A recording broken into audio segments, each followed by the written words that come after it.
Coming up, the playoff push begins now as the Montgomery College Raptors take on the hungry Lord Fairfax Cannons. MC's talented squad has been up and down all season, but with the playoffs looming, it's time to get on a roll. Can leading scorer Andre Gaines and talented team leader Alex Chique push the Raptors to their true potential? Men's college basketball on MCTV, starting now.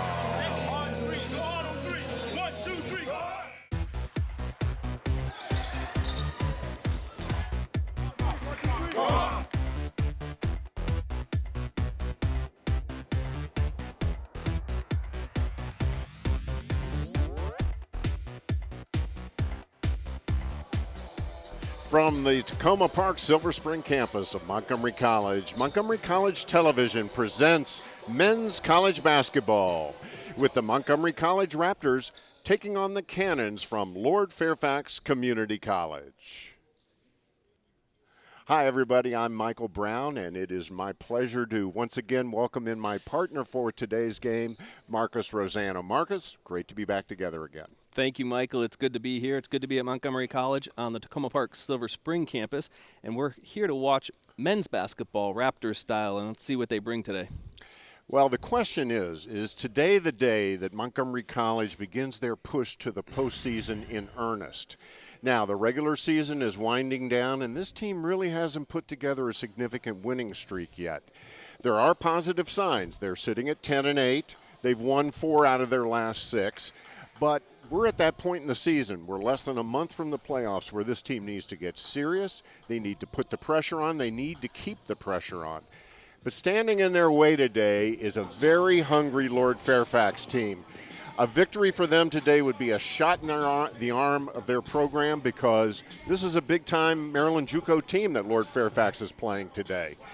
In the words of James Bryson, the head coach of Montgomery College, now's the time when this team needs to execute what they've been learning from day one of practice one, and he's talking about at both ends of the court. Well, that's right, Michael. But first of all, let's talk about Lord Fairfax for a minute. This is their first game of the season, so there's not a person in this gym tonight that knows what they're going to bring to the court. So that means Montgomery College has to concentrate on one team tonight, and that's Montgomery College. Coach Bryson wants to run. He wants to get out in transition. He calls it an attack offense. But he's got to be careful because an attack offense, and like he said, his guys don't always get back on defense. So when you want to run up and down the court, you also need to get back on defense. And Lord Fairfax wants to turn this into a 94-foot game. They want to get helter-skelter. But one thing today, Montgomery College has to use its decided size advantage. They got 6'5", 6'6" guys, Andre Gaines and Chandler, Phoenix Butler Poole. They need to get in the half court and use some of that size and find an identity in the half court, and that'll mean a lot of Alex Chique, the point guard. He's going to run a controlled fast break, but he also needs to get the team into a half court set and see what they have down low on the blocks. Well, we shall see what we shall see. It's an intriguing matchup for Montgomery College today. We're going to find out if they're ready. We're going to find out real soon because our opening tip is just moments away. But first, our national anthem.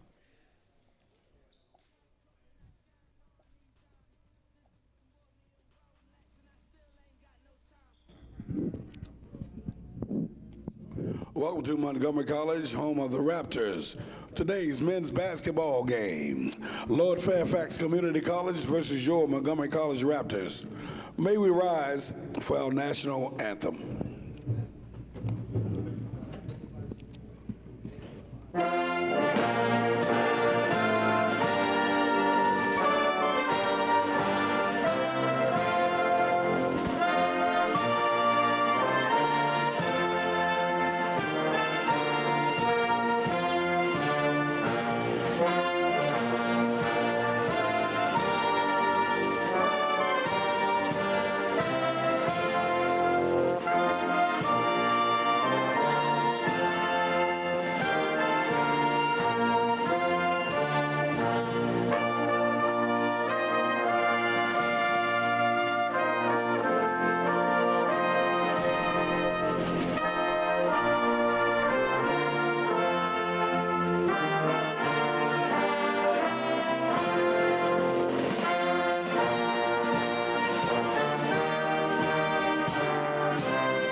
And now it's time to meet the starters for both teams. First for the visitors from Lord Fairfax Community College.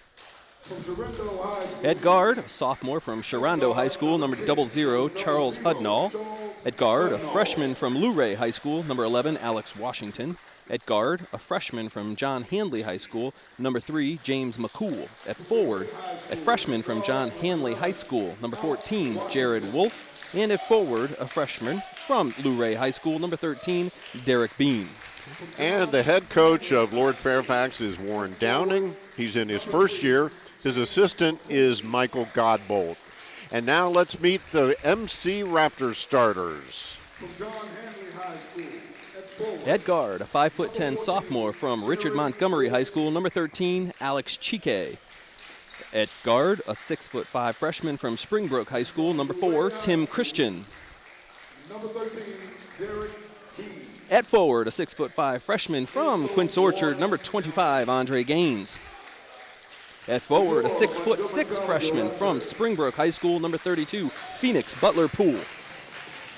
At forward, a 6' sophomore from Richard Montgomery, number 44, Jonathan Mensa. The MC assistant coaches are William Anderson and Anthony Washington. And the head coach of the MC Raptors is James Bryson. He's in his second year as the top man. All right, we are just about ready, Marcus. Tip-off is just moments away. So let's take a quick look at some of the keys to today's game. Okay, we've got 3 keys. First, letdown alert. The Raptors faced a Maryland JUCO rival last night, Howard Community College. Lost. Today they host a team which got its uniform literally 3 days ago. Will the Raptors let their guard down against a very inexperienced team and allow the Cannons to stick around? Number 2, bang the boards. MC has a distinct size advantage and wants Lord Fairfax to settle for 1 shot in the half court, and on the other end, MC has to attack the offensive glass. Coach Bryson is concerned about rebounding. Can the Raptors ease his mind? And finally, the freak show.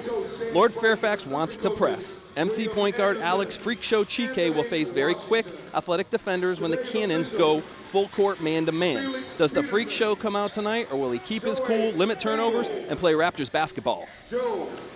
Well, we're just about to find out. We're just about ready for the opening tip. Our referees for today's game are Felix Peterson, Joey Stengel, and Joseph Danning.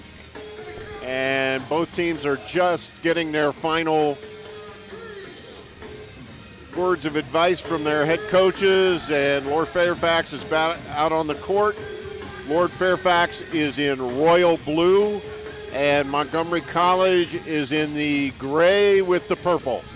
And of course, those are a couple of the new colors that the college introduced, and we'll probably get a chance to talk about that as the game progresses. Yes, we will. And Butler Poole will be jumping center for Montgomery College, and he's going to be going up against Jared Wolf. Phoenix Butler Poole, a freshman out of Springbrook High School, and he's been one of the leaders on this MC Raptors team as a freshman. And it's interesting, Phoenix Butler Poole didn't play basketball at Springbrook. He was the quarterback of the football team. But in watching the game last night, I watched a little of his skills. It looks like he played 4 years of high school basketball, let me tell you. Very accomplished young man. Coach Bryson says he's a serious guy. Never has to worry about him as far as grades go. He takes care of his academics. A real great addition to the team. And here we go. And Lord Fairfax in the royal blue, they control the tip. And there's a steal right off the bat by Mensa. He's second on the team in steals. He has it tipped away. Chike runs it down. And Alex Chike sets up the offense. He drives the lane, puts it up, no good. Butler Poole with the rebound, and he's fouled. Well, right there, that's a big, big play for Phoenix Butler Poole. First missed shot, and you could see his size over the Cannons defense. There you see Chike, and there's Butler Poole and Christian both up there. Butler Poole garnered the rebound. And as you alluded to in the open, Marcus, this is going to be one of the big advantages for Montgomery College today is that height difference. Sure, but one thing I'm interested to see is can they use their height? Because like Coach Bryson was saying, you have a lot of guys like Butler Poole who seems to be playing as a guard forward. But today, he's so much bigger. I want to see him get down and get dirty in the paint. MC with a full court press, and there's a turnover. You know, that's something that a team in their first game is not going to like to see, and that's a full court press. That's obviously one of the hardest things to do, in basketball is to beat the press. Alex Washington threw the ball away off the press, so it's first turnover of the day for Lord Fairfax. Here's Gaines, the leading scorer, drives into the lane, no good. Rebound to McCool. There's Wolf out front. And it's no good. Here comes Gaines on the run. MC likes to run. There's Chike, dishes it off to Christian, who brings it out. Over to Butler Poole in the corner. 4-3. That's Phoenix Butler Poole's shot. Nice smooth shot there. Nice smooth three. And here's the pressure again. And this time Lord Fairfax breaks it. Drives the lane, no good. Missed the bunny there. That was Hudnall. One thing Bryson was telling us about the full court, there's one thing about running full court, but there's a problem when the other team makes you pay for it at the other end. There's the inbound. Washington. And there's another turnover for Lord Fairfax as McCool threw it away. He was cutting and dishing, and the dish wasn't there. The Raptors played last night, probably got done with the Howard game at 7 o'clock. And, they're 18 years old. They shouldn't be too tired, but fatigue could be a factor today. It could. They have a deep bench, of course. And there's Christian, misses. Mensah with the rebound. He puts it up, in and out, no good. Christian. And early on, we see domination on the glass by MC. We do see the size advantage, but to reference again the Howard game last night, they got a bunch of chippies underneath, whether it be Andre Gaines missed a lot of shots close in. Mensah missed a lot of shots close in, and it seems like there just seems to be a cap on the bucket right now for MC. They're getting the rebounds. The shots will fall, but it's a little bit of a carryover from last night where they're not putting those chippies down. Christian missed his first foul shot, missed them both. There's Butler Poole at the putback. Christian with the tip in. So Christian with the bucket. Montgomery College up early 6-zip. Here's the press again. And Hudnall does a nice job of breaking it. Drives down the lane and scores the first hoop of the game for Lord Fairfax. And MC on the run again. There's Butler Poole. Comes up short. No good. Beam with the rebound. Washington. He's trapped by 3 Raptors. Well, Hudnall made the Raptors pay for pressing all by himself, coast to coast. Hudnall the only and there's a turnover by Lord Fairfax as Washington got an errant pass and his toes were on the out-of-bounds line. We've yet to see the Cannons really get into a half court. I'm interested to see what kind of plays they're going to run for their undersized team. I know Coach Downing said number 3 out here, James McCool, is probably their best all-around player. And in watching him in warm-ups, he looks like a very good all-around player. He's got good size, got good handle, and he's got a nice jump shot. All right, here's Chike dribbling out front. And he's trying to break Washington down. Here's Butler Poole, drives to this, and nice soft touch. That's the drive and dish half-court offense where Chike breaks his man down and finds a wing. Hudnall. And at 6'5", that's a big wing. Nice hang and shoot there by Hudnall. Hudnall, I wouldn't say that looks very pretty, but he's got 4 points. And there's a foul. That foul's going to be on number 3, James McCool, who has been called the best all-around player on the Lord Fairfax team. Getting ready for a substitute coming in for Lord Fairfax. Meanwhile, Andre Gaines, the leading scorer from Quince Orchard High School. He misses his first foul shot. Leading scorer and leading rebounder for the Raptors. Freshman out of Quince Orchard High School. And has been a pleasant surprise for James Bryson. In the Raptors' 91-83 loss to Howard last night, Andre really didn't find his niche on the offensive end. He missed both his foul shots, and that's the second straight time to the line that MC has missed both foul shots. They are not a good foul shooting team. The numbers don't lie with that. No, they shoot 62% from the line. Now there's Gaines on the drive. That's his game. That's his game. He tried to do that a lot last night against Howard, but he was cut off in the lane. He was cut off really well in the paint, and the Cannons didn't actually get in front of him there. There's Washington, no good off the back of the iron. And a ball will stay with Lord Fairfax as Chike knocked it out. Doesn't agree with the call. Alex Chike, a very personable guy. It's going to be a mass communications major at the 4-year level, he told me. You could tell just by talking to him. Oh, yeah, he's a talker. And there's a turnover for Montgomery College off the break. Both of these teams, end-to-end, it's a track meet, as you alluded to in the open. Bryson wants to go helter-skelter, if you would. Hudnall, Washington. Hudnall carrying the burden of the offense, breaking the press. There's McCool from the corner, high arcing shot, no good. Washington gets the rebound, does a little acrobatics that he didn't really need to do. I think he was expecting an attempted block there. 25 for Lord Fairfax. Jared Ramey has some good size. And he grabbed a good offensive rebound there. There's another series of misses by Montgomery College and a foul. Mensah strong on the boards. He's only 6 foot tall. I think Coach Bryson wants him to be about 6'5" because he could average 12 rebounds a game. Very athletic, very quick off the floor, muscular kid. And one game he had 16 or 17 rebounds this year. That's a stat that jumps right off the paper. Yeah, he had 17 rebounds against Cecil, and Bryson calls him his baby Dennis Rodman. And there's Gaines with an ugly-looking foul shot. Glad you said it. Now, you notice that Gaines is standing to the right of the key. That's an unusual foul shooting technique. Lining up his left hand with the front of the rim. Interesting. Yeah, he did make his second, so he gets on the board from the foul line.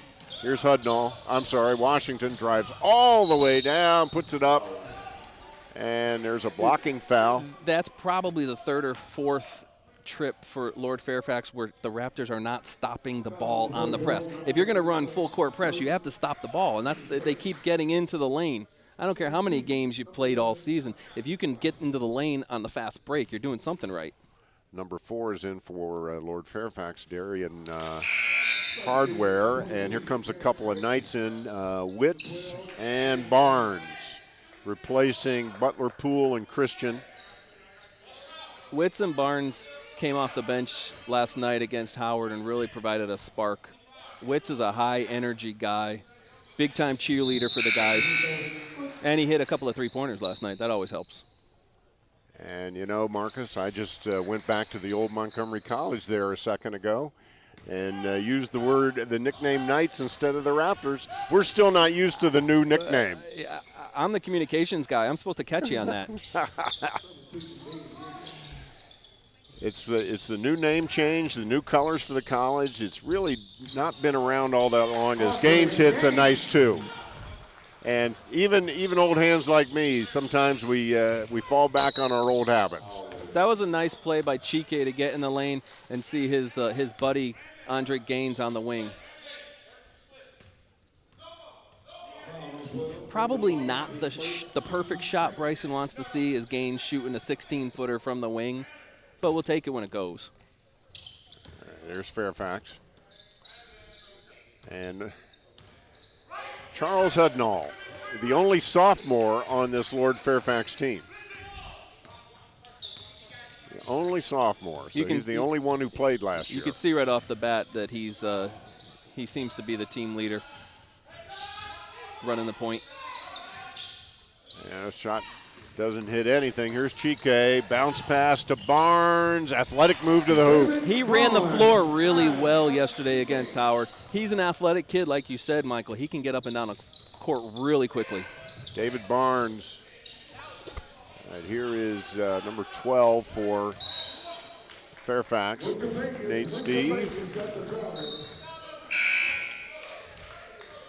And more substitutions for Montgomery College. Here's a Well, rebounding is going to let you get out on the break, and when you rebound, you fill the lanes. And when you got a guy as fast as David Barnes, and you got a distributor as skilled as Alex Chique, you can get easy buckets.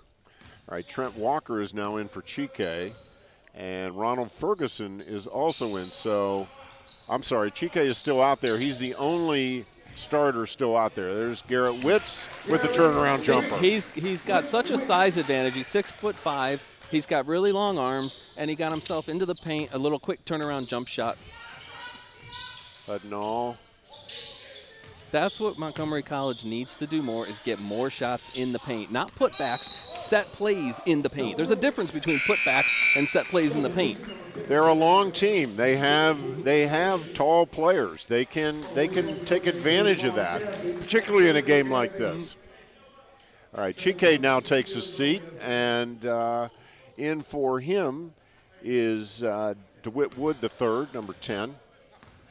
So it's an all-new lineup now for Montgomery College. Of course, they're enjoying a 17-5 lead at the moment. So James Bryson has decided to go to the bench early and often.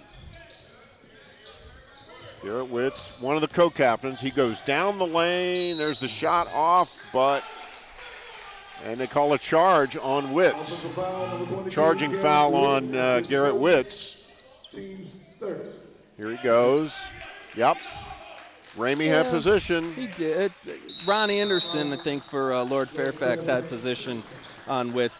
He could see Garrett was taking the ball really hard to the court, to the hole. And there's a timeout on the floor, and Marcus and I have talked incessantly about MC's need to get on a roll and keep it there. And earlier this week, MC head coach James Bryson and I talked about the very same thing. For those that love you. Well, it's definitely execution time now. So a lot of things we learn, we got to execute. But, you know, taking one game at a time, I mean, the goal, I always have the smallest goal first is to finish top 8. And the reason top 8 out of the first 16, when you finish top 8, you play at home. It's a home playoff game. That's number one. So that's the first primary goal. But in terms of looking at the league, seeing where we are, seeing what we can become, I think the sky's the limit. The top 5 would be a very serious, good goal. If we finish top 5, that would be tremendous for the school. Well, Marcus, there's no doubt this is a talented team, and with their balanced scoring and speed, they could be dangerous come tournament time. They could be dangerous. They should be dangerous, but what team is going to show up? Is it going to be the team that blew away Allegheny the other day? Is it going to be the team that showed some intestinal fortitude, came back and beat College of Southern Maryland? Or is it going to be the team that blew an 8-point lead in the second half against Howard? Okay, so I'm interested to see which team shows up, because if the good Raptors don't show up in the Maryland JUCO tournament, it's not going to be pretty. And there's a turnover for Lord Fairfax. You are absolutely right, and like he said at the top, this is the time they need to start executing what they've been learning. Here's Trent Walker to Barnes, to Witz, drives, dishes. There's DeWitt Wood III, no good, rebound, and he stepped on the inline. I like Garrett Witt's aggressiveness early on. He comes off the bench, he provides a spark, and he knows that he's got a size advantage out there, and that gives a player automatic sense of confidence to get a shot off.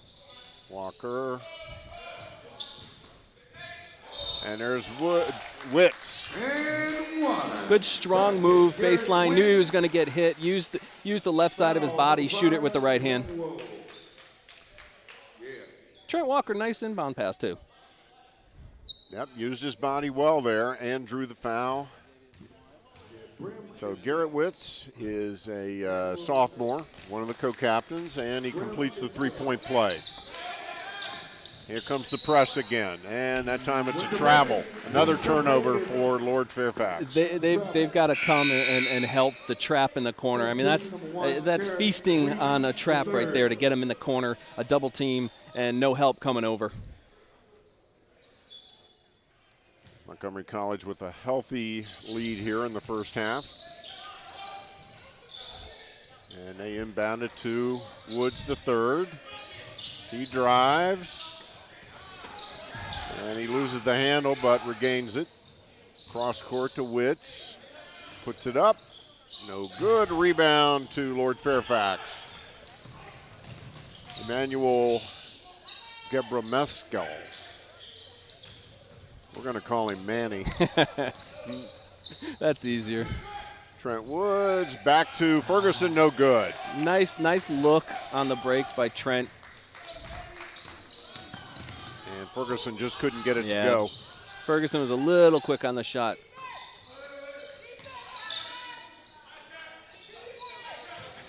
Lord Fairfax moving the ball well on this possession.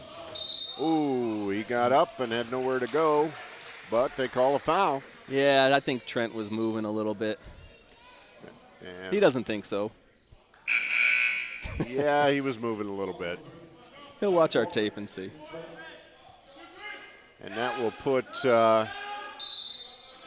number 32, Ron Anderson, on the line for Lord Fairfax. As more substitutions come in for Lord Fairfax. If we had stats to give you on Lord Fairfax, trust me, we would. We don't. This is their first game, folks. There's Hudnall. Nice. We saw a bird's eye view of Hudnall's three, and that looked beautiful as soon as it left his fingers. It kind of looked like Joe Flacco's touchdown pass yesterday at the end of the game. It was just a beautiful arcing shot. I think the Raptors were playing more defense than the Broncos were on that play. And that's out to McCool. I want to see what McCool has to offer. Haven't seen much out of him yet. Hudnall's been the definite outstanding player so far for Lord Fairfax as he drives the lane and he's fouled. Picked up another foul. And he's strong. I mean, he's not a skinny kid. He's got some muscle on him. Getting in the lane, accepted a foul. And he'll take it.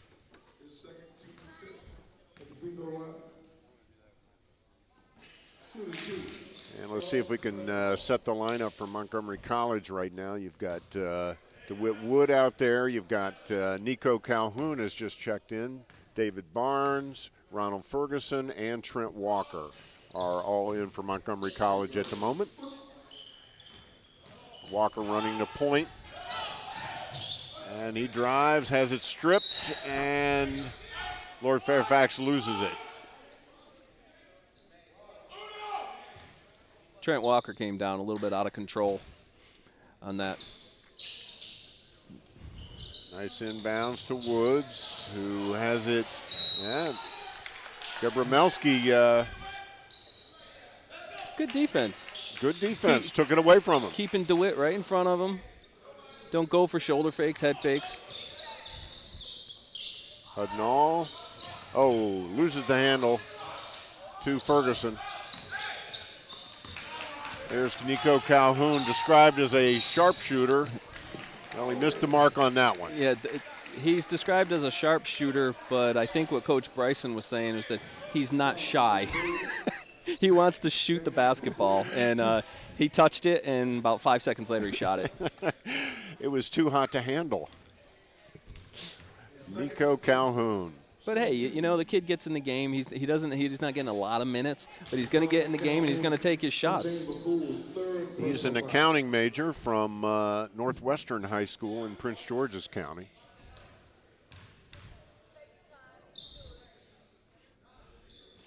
And he makes the second. Here comes more subs. Ramey back in. And Alex Washington back in. Nico has good hands, too. My one-year-old son was running out on the court the other day, and Nico scooped him up and brought him back to daddy. All right.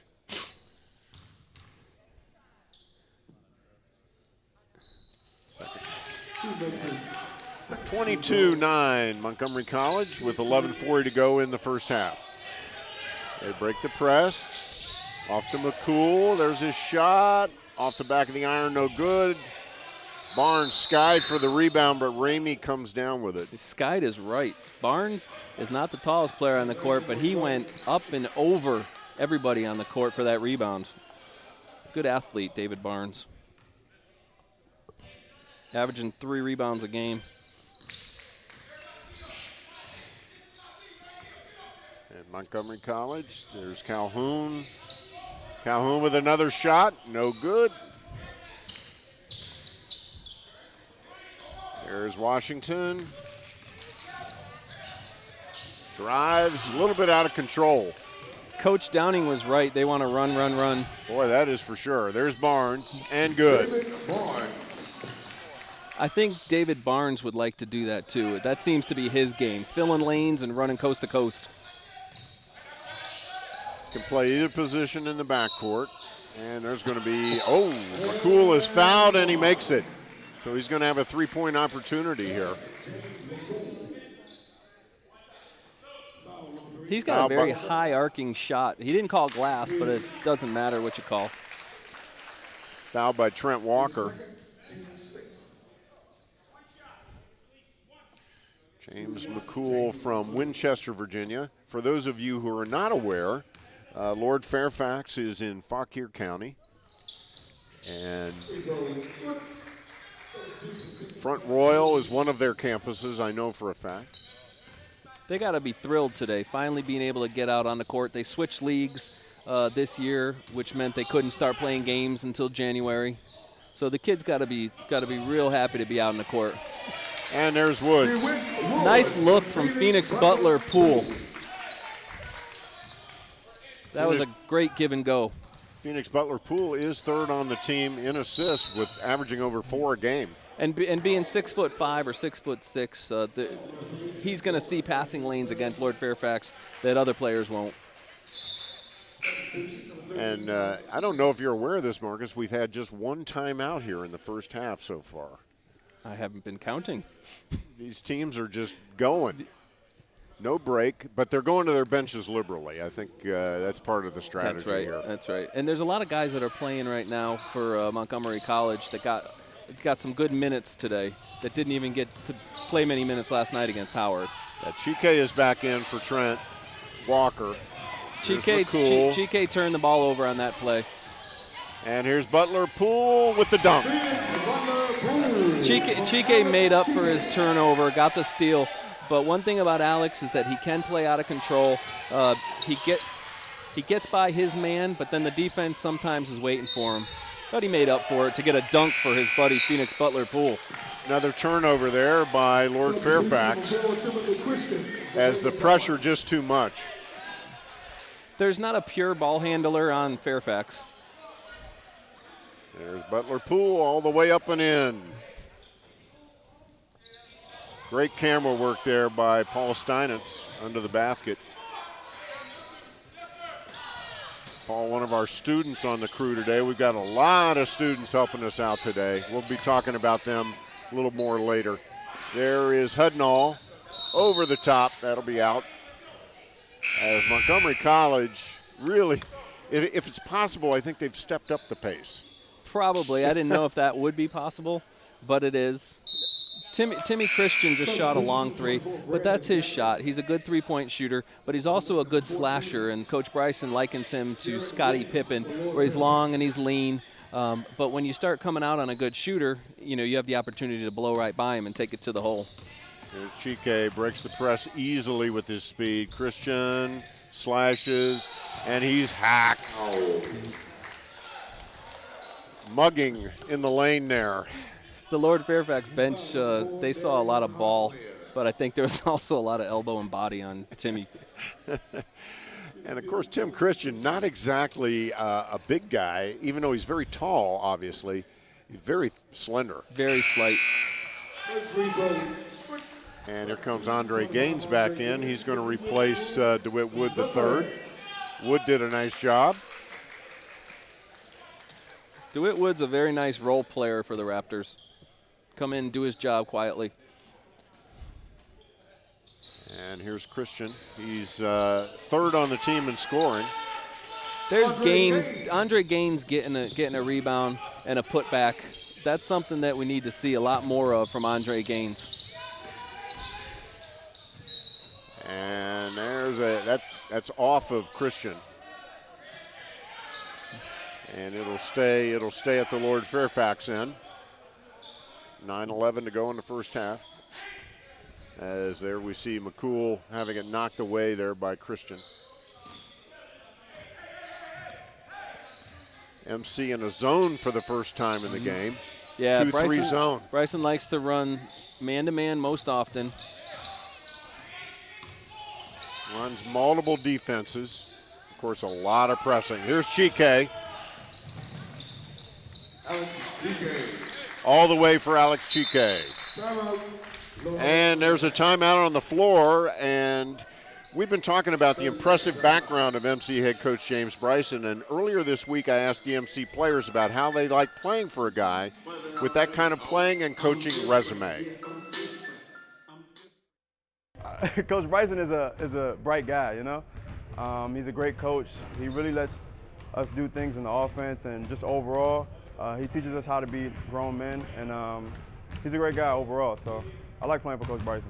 He's real encouraging. He always tries to get the best out of everybody. He pushes everybody in practice. It's great. You know what I mean? He has a lot of knowledge. He knows the game. He has a lot of energy about himself, but he's also a character. Like, we all get along with him, and we appreciate him as a coach. So, I like the fact that he's a motivator, he's a teacher, and he's also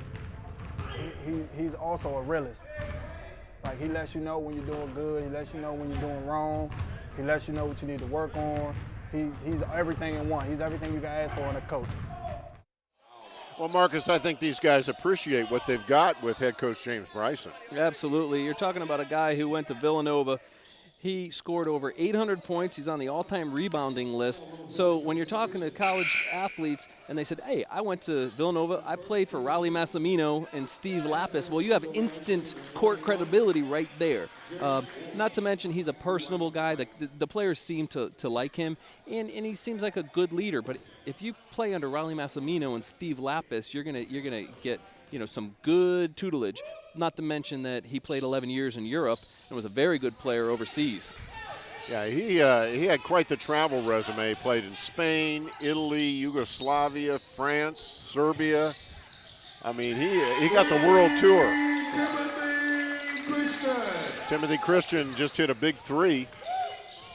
And MC has built up quite the lead here in the first half. Christian shoots almost 40% from three. So you're going to see a lot of that of Tim Christian with the drive and the dish offense that Bryson likes to talk about. Yes, it's that attacking sort of drive and dish offense. It's similar, well, it's based on the type of offense that they run at Kentucky. And you'll hear them when they do call the plays. Alex Chike will shout out Kentucky, or he'll shout out Memphis. It's another name for it is a read and react defense, where you read the defense, you kind of take what the defense gives you. And you got a guy in Chike that can get his guy, behind him and get into some decision-making opportunities and kick the ball. Christian with the rebound. And when Christian is 6'5", or you're talking about Phoenix Butler Poole at 6'6", they can shoot over guys when they get the dish. Brandon Gatling in the game, and there he is from the corner, long. He's playing point now, and Chike is playing the two. Although it's kind of tough to tell who plays what. They kind of all play a lot of different positions for Montgomery College. Yeah, MC does have interchangeable guys. Whoa, there's Mensa and a travel on Ramey. Boy, that was some physical stuff there. Mensa's a blue-collar guy. He's not a guy that's going to shy away from some contact. As you can see, Ramey running him over. And you look at Mensa, and you would never figure that his major is early childhood education. the guy, he told me he just absolutely loves kids, and that's what he wants to do with his life. Whoa! Yeah, Andre Gaines is going to want to look at that highlight. He's going to want to save that highlight. He's going to want to send that highlight to his friends and his family. And maybe a four-year school or two. Swoop through the lane with the left hand. Boy, that was a strong move to the hoop. There's Washington, partially blocked. There's a rebound, put back, no good. Witz with the rebound. But when Andre Gaines goes into the lane and dunks, he knows that Lord Fairfax does not have a post present. He knows that the shot's not going to come back his way. Witz from three. Three-point shot for for Witz. Yeah, they're having some fun out here. 43-12. We got a dunk. We got a long three-pointer. Garrett Witz. And there's a foul on Gatling. You know, Michael, we didn't know what we were going to get from Lord Fairfax today. What we're getting is we're getting some good effort. We're getting some flashes from Hudnall, like we just saw him taking the ball strong to the basket. But we really don't have any idea, and I don't think Coach Downing really knew what he was going to get. He's got a lot of new players. He's got one returning guy, and that's Hudnall. But it's a tough spot. But in talking to Downing, he's not upset or down about the fact that he's coming into a gym against the big-time program. He says, I'm glad that the kids are out there playing basketball, and this is what they're here for, to have fun and to play basketball, and if they can get to a 4-year school, then more power to them. It's a good learning experience for his team, and this is a good laboratory for the coach. It's going to give him a lot to work with, and he's got some talent out there. There's absolutely no question about that. And they're going to be able to watch this tape on YouTube because MCTV is here today. That's right. This game will be on YouTube. We'll be talking more about that later, but all the Montgomery College sporting events that we do, we put on YouTube. So here's Hudnall from the line.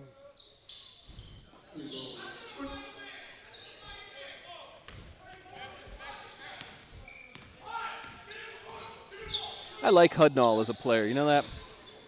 Yeah, he's good. Yeah, he's a good, hard player. He is. Playing hard, giving the effort, strong player. No fear. No fear. Not overly tall, but he likes to take the ball in amongst the trees, I guess you could say. And Derek Beam picked up the foul there. Derek Beam is Coach Downing's strongest post player, about 6'2", built more like a football player. Yeah, it does have that football look about him. And there's Ferguson, hits the foul shot. Ronald Ferguson is one of the trio of guys from Springbrook High School for Montgomery College. You got Timothy Christian, Phoenix Butler Poole, and Ronald Ferguson all went to Springbrook. It's not a bad high school to be getting some players from. Let me tell you, Springbrook is big-time basketball. Big rebound there by Mensah. He just went up and over everybody. There he is down low on the block to Garrett Witz. Awkward-looking shot, but it goes. Garrett Witz came to play today. He came to play last night. Like I said, he offered a big spark off the bench against Howard last night, and he picked it up today. We saw him real early this morning when we were in the gym getting all ready for the broadcast, and he was shooting and shooting and shooting and shooting. Well, Bryson calls him his high motor guy, one of his high motor guys. He's a good guy, a hard worker. Played a lot of minutes last year. He's one of 4 sophomores on the team, and as one of the co-captains. And one thing I like about Garrett Witz, the first time I saw him play last year, is he is the first person to slap your hand when you come off to the sideline. He's the first person off the bench waving the towel, encouraging his teammates. I like that in a player, and the coaches see that.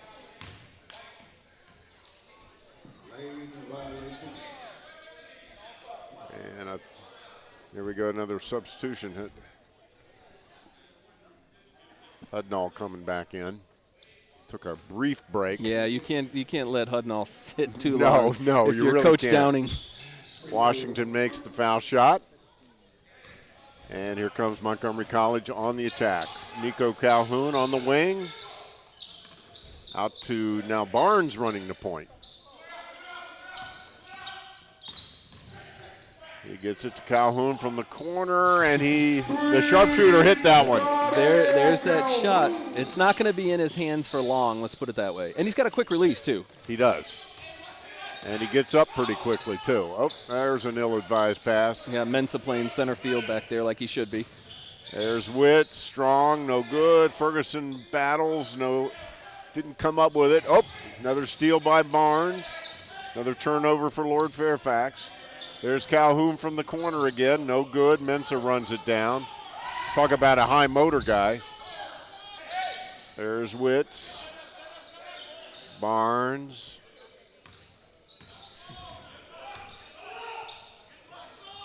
Inside to Ferguson. Beam on him. Ferguson goes up. And it counts. Ronald Ferguson getting some extended playing time, and he's making the most of it. That's another one of those Springbrook guys. He's 6'4", and he's going to work himself, put his shoulder down against Derek Beam. Just carve out a little bit of space, and knowing that you have the size and the reach advantage of him, you push him off the block a little bit, and then you turn around and take your shot. Nice young man, Ronald Ferguson. He's a mechanical engineering major, which is not exactly easy. Well, we have the new Science Center on the Rockville campus, which for a mechanical engineering student is a great place to do your studies. Real serious-minded young guy was my impression when I talked to him. Got a lot of definite goals in mind. There's Trent Walker from the wing, no good. I think Trent Walker wanted to get in the scoring column. Washington does a nice job of handling the ball. He is very quick. And that time they give the charge. Ferguson takes the charge. Yeah, Ferguson saw this from about half court, knowing what was going to happen. And Garrett Witt was real excited that his teammate took that charge. I like you said, he's one of the first guys to, give a guy a hand slap, a good, way to go. Well, these guys know that a slam dunk by Andre Gaines is one thing, but taking a charge is another, and it's equally as important. Very, particularly as we head into the postseason. Garrett Woods just took an elbow in the face, and there's Ramey, no good. Here comes Walker. He's got Calhoun to Ferguson. Yeah, I think Nico Calhoun is the one that caught the elbow. And there's Ferguson off a feed from Walker. Good look from his buddy Trent Walker.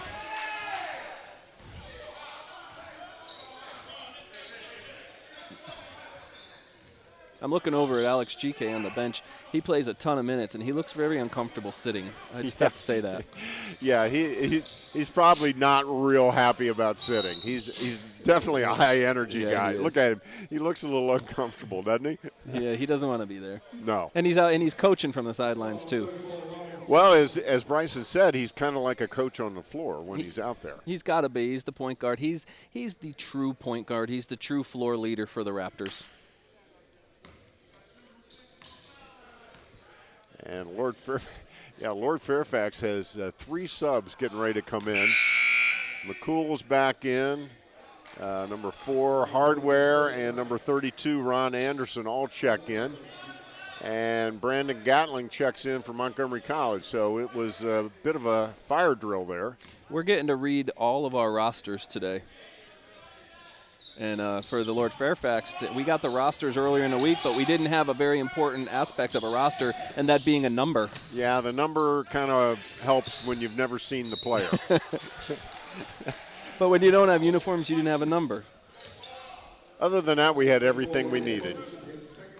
And we have basketball right now, so. And there's a foul by Ferguson. It's a little over-aggressive there, but I think Bryson will take that.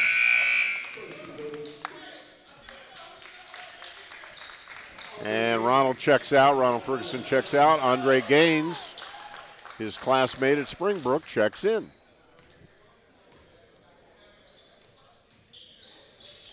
And he misses the second.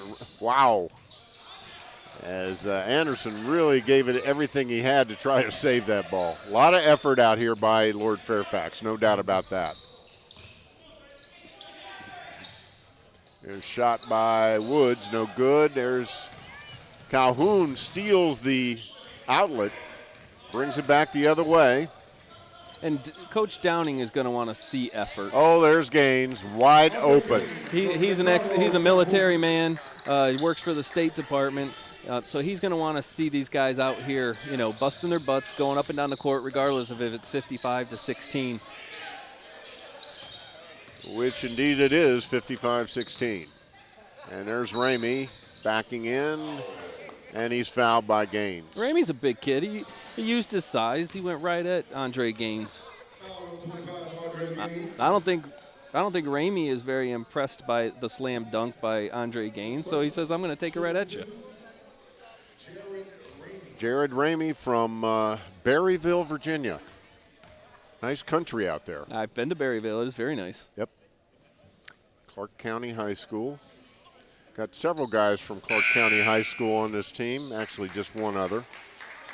And when we're looking at the roster here, we have kids from Warsaw, Virginia, from Luray High School, and you look at the Montgomery College roster, and you have Richard Montgomery, you got C.H. Flowers, you got John F. Kennedy, you got Springbrook, you have Wise. I mean, that's a basketball hotbed. Right. You know, I mean, nobody's going to come out here, you know, and tell you any different. And, you know, these are kids that have been playing big-time high school basketball, whereas, at Luray High School, it's a different brand of high school basketball. Nice assist there from Brandon Gatling to Gaines, and Gaines is piling up the points. Foul number 3, James McCool, his third. Shooting 1, Andre Gaines. Andre Gaines, the leading scorer on the Montgomery College team. Digital media major. And he makes it. 2:43 to go in the first half as Phoenix Butler Poole checks in for his buddy Andre Gaines. It's good to see the coach getting a lot of the players in. They got a big game coming up against Chesapeake. They got to really start running some wins off, for their record in Maryland JUCO. We saw, the stats have, I think Baltimore is undefeated in conference. You got some teams ahead of Montgomery College, and like he was saying, it's going to be, at some point, it's going to be now or never, for the Raptors. And they could start off, I think it's Wednesday night against Chesapeake. At Chesapeake would be a big time win. Yeah, they're playing Maryland JUCO teams the rest of the way. No more out-of-conference games. And now's the time you got to get it going, as we've been saying. There's Woods on the baseline. Nice move. And he took a shot to the face. And there's a foul on Gatling. I'm sorry, Trent Walker, which I'm sure he wishes he had back. Yeah, Trent Walker was trying to ride him out of bounds. There's Woods. Taking it strong. DeWitt Wood, the third. Once again, nice work under the basket by Paul Steinitz, one of our student camera guys today.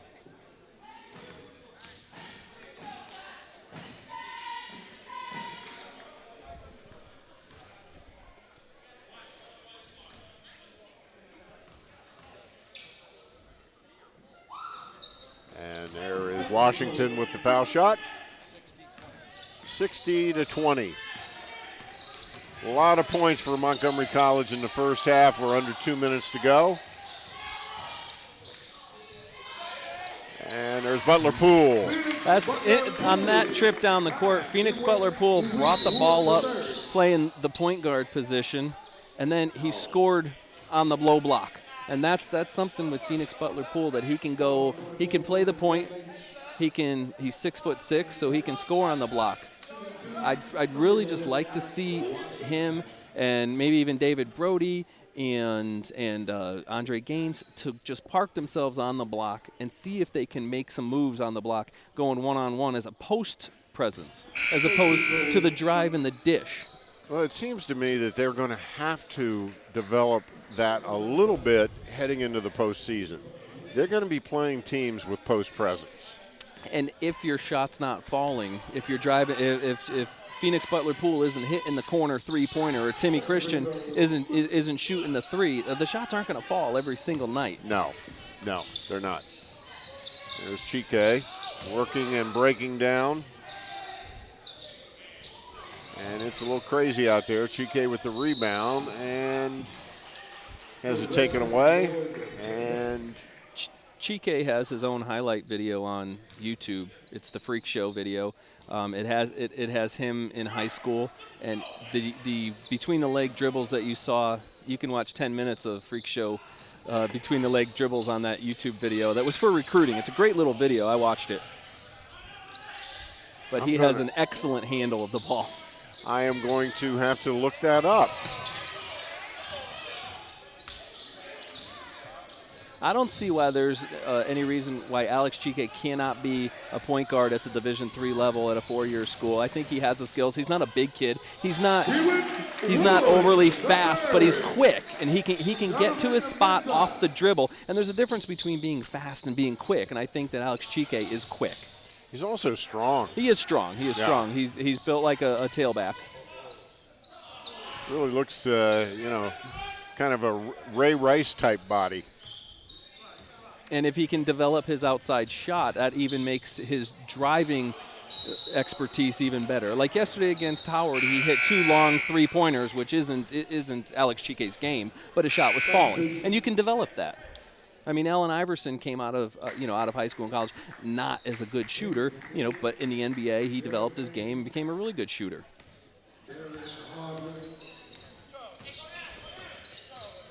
There's Hudnall with Nico Calhoun on him.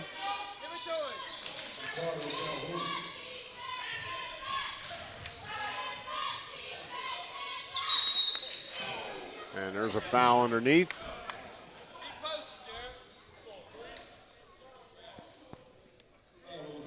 And that'll put Ramey. That foul was on Mensah. I like seeing Jared Ramey using his size underneath. They're trying to feed him the ball, getting position, getting a shot off. There's Ramey, first shot off the front of the rim. A little over 20 seconds to go in the first half. Montgomery College obviously enjoying a very comfortable lead. Be interesting to see how the second half develops after this type of first half.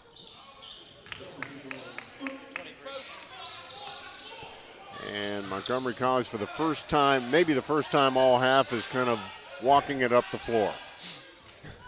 We'll see what David Barnes has to offer, Mr. McCool. And there's the turnaround jumper at the foul line, no good. Mensah, great rebound, had his follow blocked. And that's the end of the first half. Our score at the half, Montgomery College enjoying a huge lead at 64-23. And Marcus and I will be right back with our halftime activities after this quick break.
Check out more Montgomery College programming at youtube.com/Montgomery College.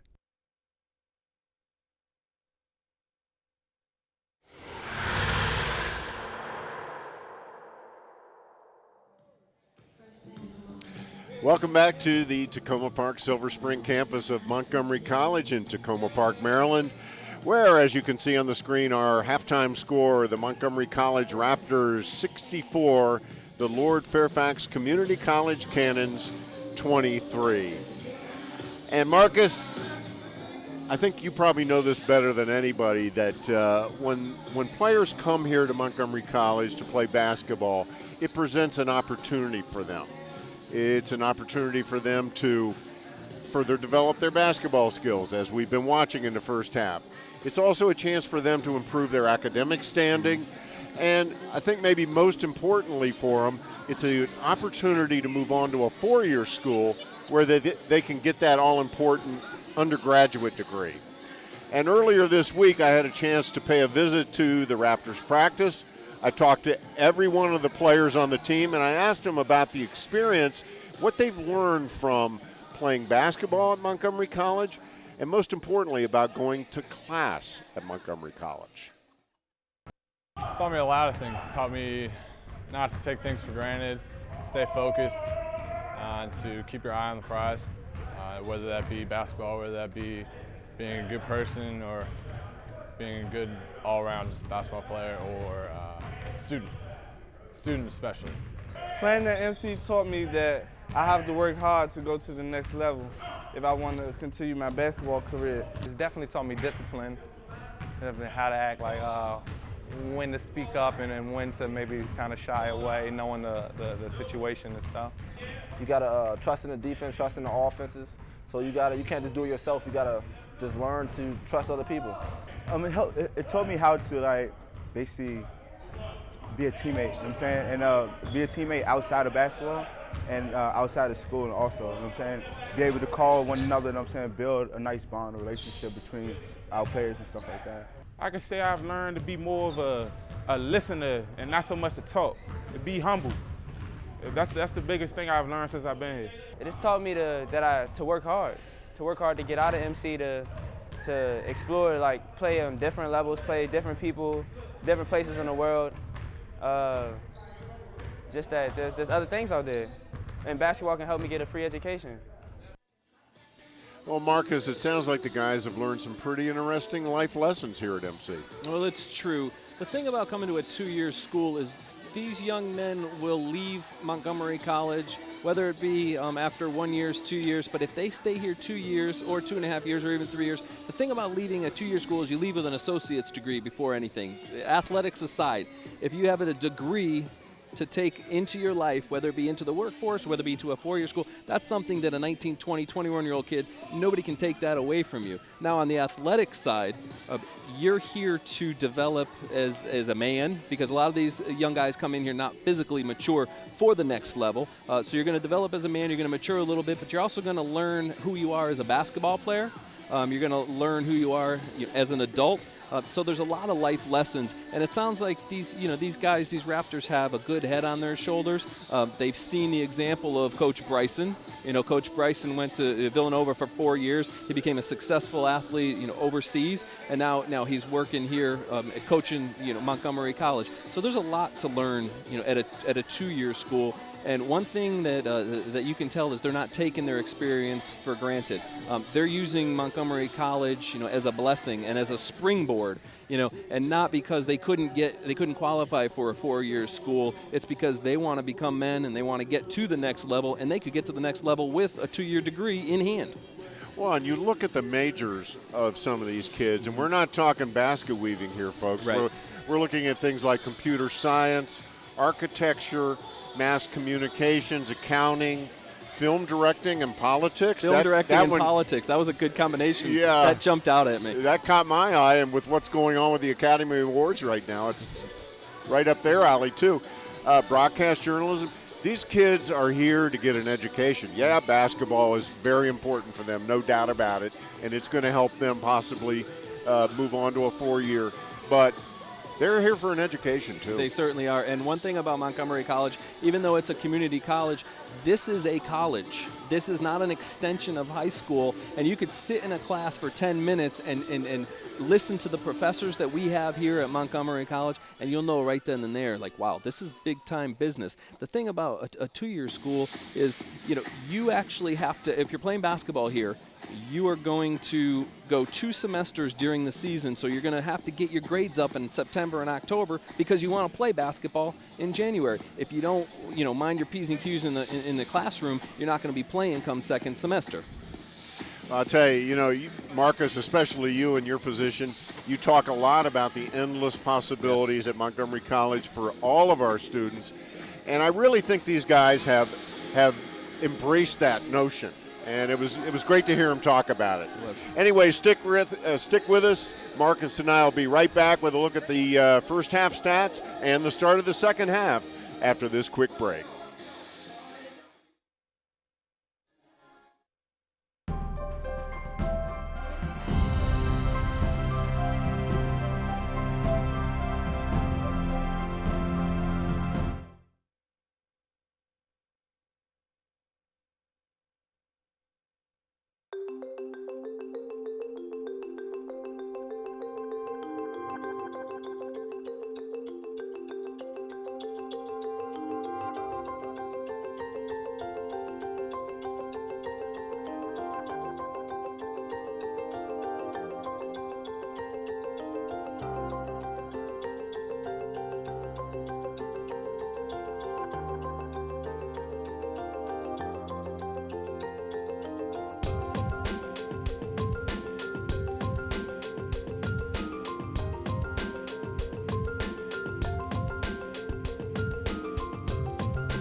And welcome back to halftime on the Tacoma Park Silver Spring campus of Montgomery College. Once again, as you can see, with David Barnes smiling in the background, Montgomery College well in front, 64-23. And Marcus, very crazy first half, very one-sided first half, and as we predicted, a very fast-paced first half. It was very fast-paced, and again, we talked about not knowing what we were going to see from Lord Fairfax Community College, this being their first game of the season. The Cannons, they're overmatched. I mean, we're not going to hide that from anybody. It's 64-23, but I don't think anybody expected them to come here and miraculously run Montgomery College out of the building. But the thing about the Raptors, it's going to give them time to, heal up a bit from last night's loss to Howard, and that was a bad loss. And I'm sure that they're tired, and even though Alex Chique doesn't look like he wants to sit on the bench at all, it's going to be good for his feet and his legs. But the thing about the Raptors is it's still difficult to see who they are in a game against Lord Fairfax. This isn't a team that's going to test them inside. It's not a team that's going to really make them work to beat the press. The games coming up is Chesapeake. You have Westmoreland. You have Garrett. You have unbeaten Baltimore. These are the games that are really going to decide the Raptors' season. So I'm interested to see, what Coach does in the second half here. Probably sit most of his starters, for a good portion of the half and let the guys who don't get as many minutes, run up and down the court and score some points. But it's really getting ready for Wednesday night's game against Chesapeake to see where the Raptors are going to do for the last quarter of the season. Yeah, that'll be a tough one for Montgomery College. Chesapeake is having a good season. Chesapeake's having a very good season. Both their men's and women's teams are having very good seasons. So, like we said at the beginning, even though this game is not particularly competitive, this really is the beginning. This is really the beginning of the stretch run for Montgomery College. And they do need to work on some things. It's obvious. You've talked a lot about it, and I think justifiably so in the first half, their lack of an inside game. Right. They have the size, but I don't know if they actually have the players to play on the block. There's a difference in being 6'5" or being 6'6", but if you're playing a wing, or if you're a 3-man or a 2-man, like Phoenix Butler Poole is a 2, he's a shooting guard primarily. So there isn't your go-to guy. I remember we had Jonathan Taylor a few years back that played for MC Germantown. Now he's a 6'7" kid who could come out and play a little bit of the 3, but he was more a power forward and he was more a center. He was a big kid, and they like to set him up down low, on the blocks. But you don't have a Jonathan Taylor, on this team. Can they get by with not having a post presence? I don't know. That remains to be seen. I know that in the Maryland JUCO, there's a lot of athletes and there's a lot of running up and down the court. So if they can lure another team like Chesapeake or Garrett or Baltimore into a fast-paced, helter-skelter type of attacking game, then they can stay with it. But if they have to slow down and they have to run their half court and their shots aren't falling from 3-ball range, then they're going to be in for a dogfight. Well, and when you look at the physical makeup of the team, if you want to say, they're a long, lean team. As Coach Bryson told me, we don't have traditional. We have a big team, but we don't have a team with traditional big men. Like our man Jonathan Mensah standing right in front of us. He's only 6 foot, but he's built like a big man. Right. But he's only 6 foot tall. Right. So, regardless. Put another 6 inches on him, and all of a sudden. Then there's your post presence. Yeah. All of a sudden you got your post guy, Put another 10 inches on Alex Chique, and And you've got an NBA player. Right. And we're underway. There's Butler Poole. It's the same starting lineup for Montgomery College. You got Chique, Butler Poole, Mensah, Gaines, and Christian out there for Lord Fairfax. You've got Washington. You've got Beam. You've got Hudnall, who was the star of the first half, number 14, Jared Wood, and number 3, McCool. So the same set of starters for both teams as we get the second half underway. Mensah starts off with going strong to the basket, and he can do that. I mean, you have Derek Beam, who's 6'2", but isn't a post player, so he can go up strong. without worrying about getting his shot sent back at him. Mensah comes out with the rebound. There's Butler Poole down the lane. Nice soft touch. He started out very strong in the first half. Of course, it's hard, you know, both teams substituted so much. Sure. It's difficult for the players who are in and out a lot to keep the rhythm going. I think that if push came to shove today, I think Phoenix Butler Poole could probably score anytime down the court if he wanted to today. Chike to Gaines. That was nifty. That's Alex Chike at his finest. He looks one way and he taps the ball to Gaines. And a kind of a three-quarter press there. Not really a. That's the other half of the Freak Show's YouTube highlight reel is the no-look passes, the between-the-leg passes. It's impressive, Michael. You should definitely tune in. Oh, I am going to have to. There's Gaines slashing in the wing. He's not happy because he wanted to be hanging off the rim on that shot. He didn't get up there. He wanted his second dunk of the game. And there's a charge on Hudnall as Mensah takes the charge and smiles. I get the feeling he doesn't do much but smile. I mean, he seems like a very happy guy. He's having fun out there. He's a very upbeat personality. When you're at practice, you know, and he's there, you know it. He very verbal. A lot of the guys on this team are kind of quiet, but Mensah, Garrett Witt, and Chike are the verbal guys.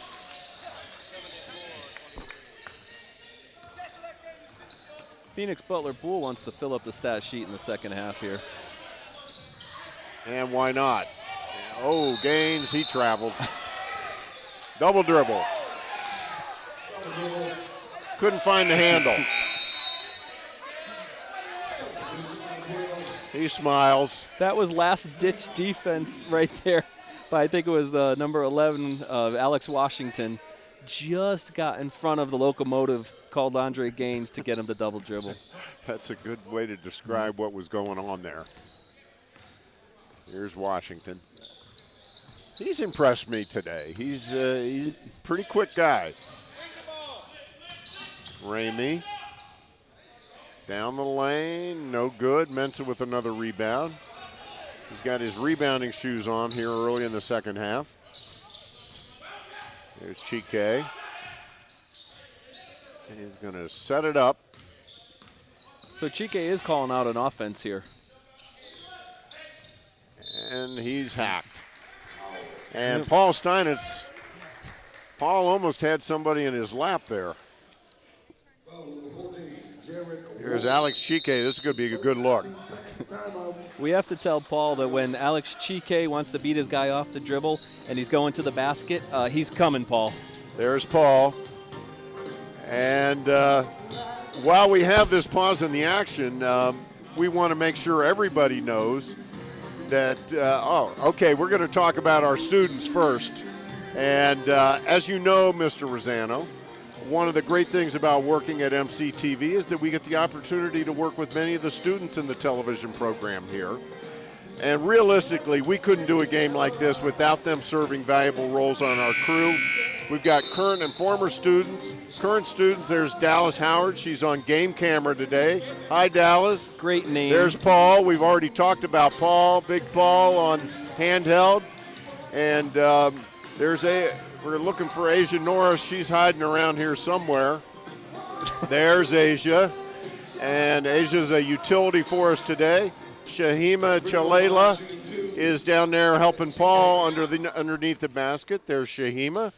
And we have a former student on hand today, Big Ed Clark.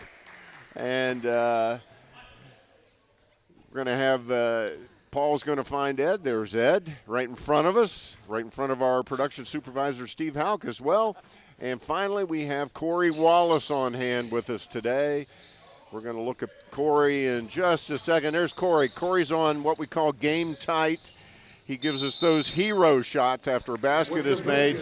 And then sitting right next to me, keeping stats today, is Brianna Hurwitz, doing a great job for us as well. So we really appreciate having you all all help us out today. There is absolutely no way we could do a game like this without your help. They are ultra talented, and I still can't believe they're students.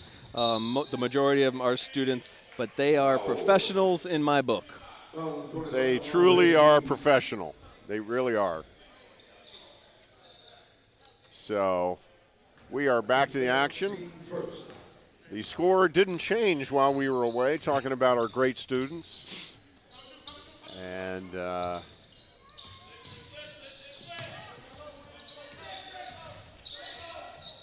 there's an attempted steal by Gaines, retained by Lord Fairfax. There's Ramey, who's been pretty active out there today. He traveled on the spin move. Yeah, I'm going to give him an A for effort. It was a nice move getting his shot, but he did stutter step a bit. Oh yeah, we took a big giant step there in the middle. But he got his shot off. You got to give the kid credit. Nice spin move. Montgomery College. There's Gaines. Mensah down the lane and off the glass. He's got a little bit of an awkward shot when he goes skying through the lane. It's not like he's doing a finger roll. The ball kind of comes out from behind his head. There's Ramey. He's fouled by Christian. Yeah, Tim Christian got beat to the spot by Ramey right there. He's not going to like that one. I don't think Coach Bryson's going to like that play. No, he's got a look of concern on his face over there on the sidelines. Even though the score is 76-23, a guy like Coach Bryson is coaching every play. And the kids know that. They know that if you get beat on defense or if you're missing your foul shot, you can't hide from that, regardless of if it's a 50-point game. But you can also do positive things. You can run your sets. You can play hard defense. You can take a charge. So things like that are going to show up as well. And there's Christian with the rebound to Chike. Oh, caught Christian by surprise there. Tim Christian was much more involved in the attack against Howard yesterday than he is today. Probably it's not out of necessity, because you don't really even need to get him involved as much. But he did show a lot of aggressiveness where he wasn't just settling for his spot-up three-pointer. He was slashing to the bucket, and he was getting fouled, and he was going to the line. There's a physical foul. And Chike getting sandwiched there. Yeah, he's built for collisions like that. And when we get a chance, we're going to take a closer look at Alex Chike's sneakers. One of these days, we're going to get a shot of those sneakers because they are spectacular. I mean, look at those bad boys. Do you think we could pull that off? Oh, no way I could. You might be able to, Marcus, but not me. I don't think my wife would let me pull that off. Wow. Those are some serious kicks.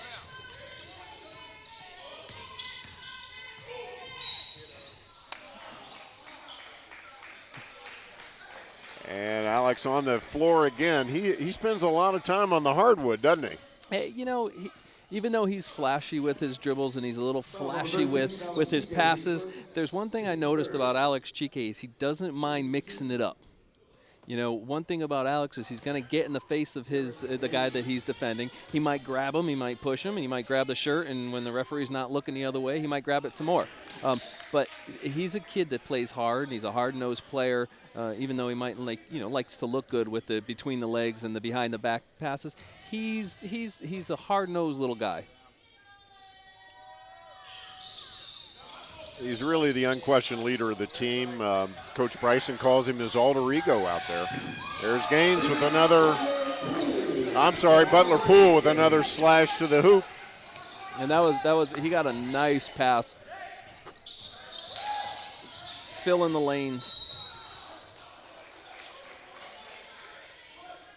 And number 12, Nate Steve, was fouled by Mensah. Phoenix Butler Poole knows a little bit about guys streaking down the sidelines being a quarterback. Yeah, I mean, that really surprised me, as accomplished as he is, that he did not. Whoa, Timothy Christian. Whoa. Wow, he got up there. Yes, he did. He's long, he's lean, and that's a little bit of that Scottie Pippen look. Or as James Bryson likes to say, Wiz Khalifa on the dunk. Yeah.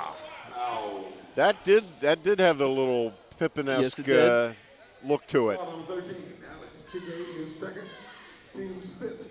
He's happy about that. Nice young guy out of Springbrook. As number 4, Darian Hardware, is on the line from John Hanley High School, as you can see. And that is in Winchester.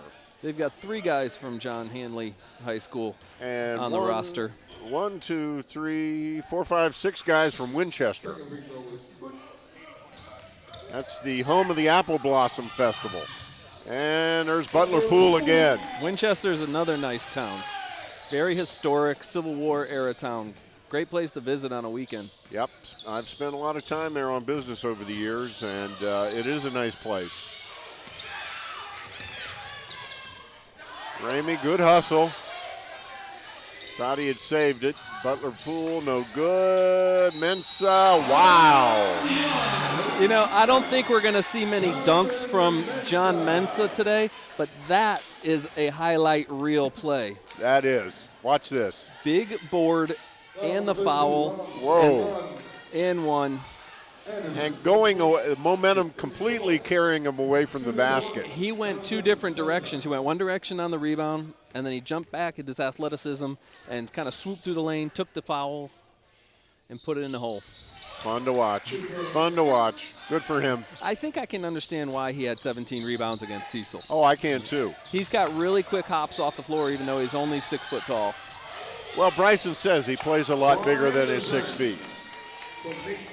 Nate Steve had a pretty little dish for a bucket. There's Christian from the wing. And we are at 88 here for Montgomery College as Gaines, Butler Pool, no good. We're going to try to do some research. Oh, wow. All right, Michael Brown, what is the over-under on number of set plays that are going to be run for the rest of the game? I think the over-under would be 0. Probably.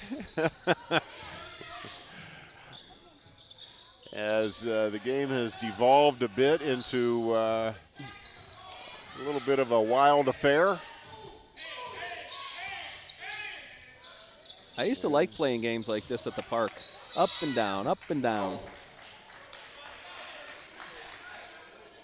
Foul number 44, Jonathan Mensa, his second, team 6th. Timmy Christian's having some fun. He had a nice long 3, and then he had that breakaway one-handed jam. Nice little run there for him. As Ron Anderson at the line. Even though the game is 88-28 or whatever it's going to end up, I have a feeling that there's going to be a lot of Raptors players looking at these YouTube highlights. They're going to be tuning into Channel 10. They could be at home. They're going to say, you know, tell their buddies, hey, check this out. We're on Channel 10 right now, and watch my dunk. Jonathan Mensa going, watch my putback That's at 13:10 to go in the second half. Montgomery College obviously has this game well in hand. There's Mensa. Ooh, yeah, he wants that back. Yeah, you want that back, and that's not the kind of shot you want to miss, regardless of the score. Yeah. Unfortunately, last night against Howard, which was obviously a different story. I mean, they lost 91-83 to Howard, to a good basketball team. Don't take nothing away from Howard Community College. In my opinion, I think Montgomery College is a better basketball team than Howard, regardless of a home loss. But there was a lot of close chippies, you know, layups, putbacks that just didn't fall for whatever reason. Got some new guys in for Montgomery College. We'll pick them up here in a second, but I see Garrett Witts out there. I see Trent Walker out there. I see DeWitt Wood III out there. And Gaines is still out there. And Christian's still out there for Montgomery College. And a couple of new guys in for Lord Fairfax as well. Hudnall's back in. Yeah, Ron Anderson made a nice move going into the lane. There's Gaines. He's tripped. Now here's another thing that you got to worry about if you're Montgomery College. You know, they're in the hunt in the Maryland JUCO, and you get one of your stars going down with a twisted ankle or a bump and a bruise, with Chesapeake on the horizon on Wednesday, that's something that Coach Bryson, I'm sure, is going to be mindful once we get under the 10-minute mark, with a 50-whatever point game. Yeah, he does not want to jeopardize any of his he doesn't want to jeopardize any of his players. Of course not. Certainly any of his top guys. Because as we've said a couple of times, the rest of the schedule for them is tough. And it's heading right into the postseason tournament. He talked about how he likens the Maryland JUCO Conference to the Big East, where everybody knew each other. Villanova knew UConn, and Georgetown knew Syracuse. And, of course, it's a different level and it's a different era. But they're very familiar. You know who you're playing against. They know who they're playing against. They do their homework on you. The kids do their homework. So, you know what you're going to get, and you're going to get a battle. And there's not a clear-cut team that's going to run anybody out of the gym in the Maryland JUCO. Every team can play with every team, and that's a good thing about the conference. Plus, you've got a lot of coaches who have a lot of seniority. They've been with their teams. They've been with their schools for a number of years. Of course, this is Bryson's second year as a head coach at MC, but prior to that, he was an assistant at Montgomery College, Germantown, back in the days when we had 3 different campuses with 3 different men's teams. He under the tutelage of his buddy Xavier Joyner, who's at Prince George's Community College now, and then Coach Bryson came to MC Rockville, and then eventually took over for Coach Steve Hobson, who was the legendary Montgomery College Rockville Knights basketball coach, Steve Hobson. Absolutely legendary. I mean, he was there for, 23 years, 24 years, something like that? Hobson was one of the most well-known coaches in all the area for the high schools. So if a kid couldn't get into a 4-year school, send them to Hobson.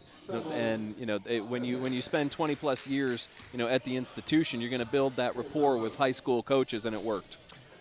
All right, we've got a timeout on the floor, and hey, we've got a brand new sports show on MCTV. It's the all-new Raptor Report, and it'll keep you up to date on everything happening with Montgomery College sports. Plus, we'll take you behind the scenes to meet the coaches and the players. So check out the all-new Raptor Report on MCTV10 or on your YouTube channel at youtube.com/Montgomery College.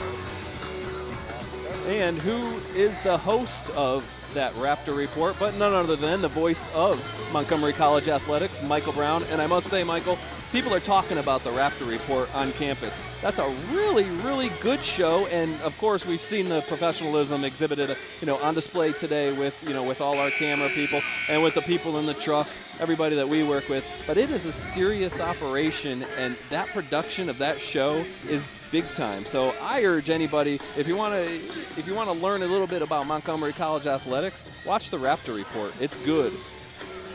I couldn't have said it better myself, Marcus. Well, that's why I said it for you. I appreciate that. Thank you very much. And I know my co-producer on that show, Scott Youngblood, who is calling the shots in the truck today in his usual cool, calm, collected manner. Is that the guy talking in my ear? Yeah, that guy that's been talking in your ear the entire game. That's Scott Youngblood. Yeah. Hi, Scott Youngblood. I keep hearing you. Scott Youngblood, who is very happy today. Scott is very happy today. He's wearing his Ravens purple and very happy about his Ravens win yesterday. There's Garrett. Whoa! Wow.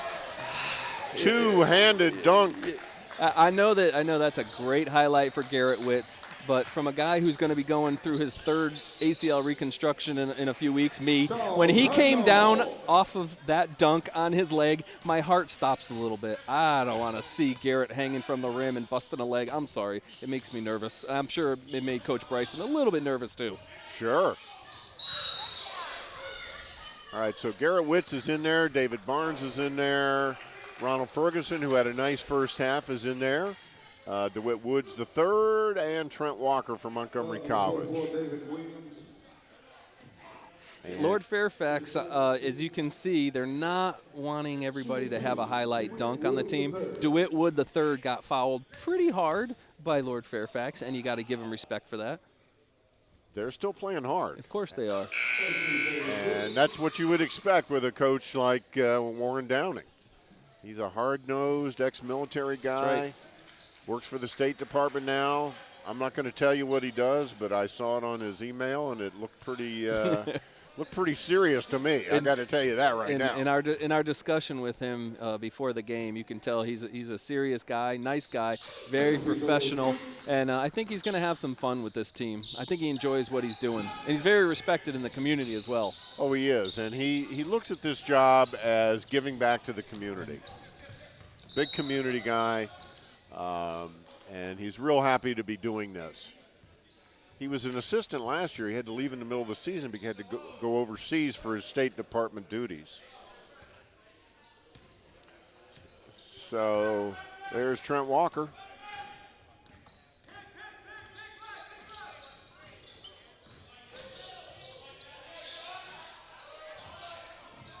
Hudnall runs that one down. Witz on him in the corner. MC is still playing hard defense, which is exactly what they would be expected to do by head coach James Bryson. Absolutely. James Bryson as a player in Villanova. I'm from Connecticut. I bleed Yukon blue, I have to admit.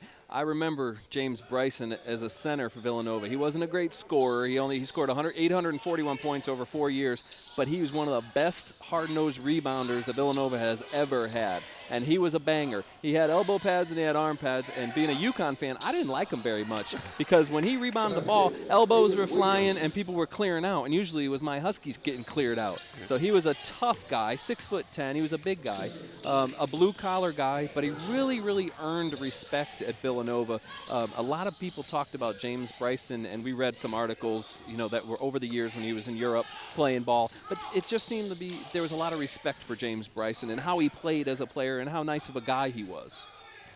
Yeah, I read a number of articles about his European career, and they talked about one game. You remember the old Soviet player Arvydas Sabonis? 7'5". Yeah. I believe he played in the NBA for a few years as well. Yes, he did. He played for the Trailblazers for a lot of years, yep. And he had banged heads with Bryson.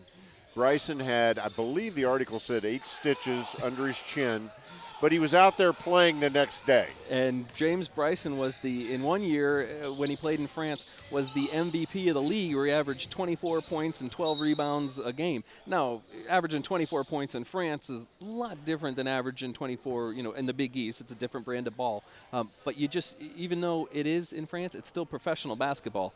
So to average 24 points, he must have found himself a little more when he got to the professional level.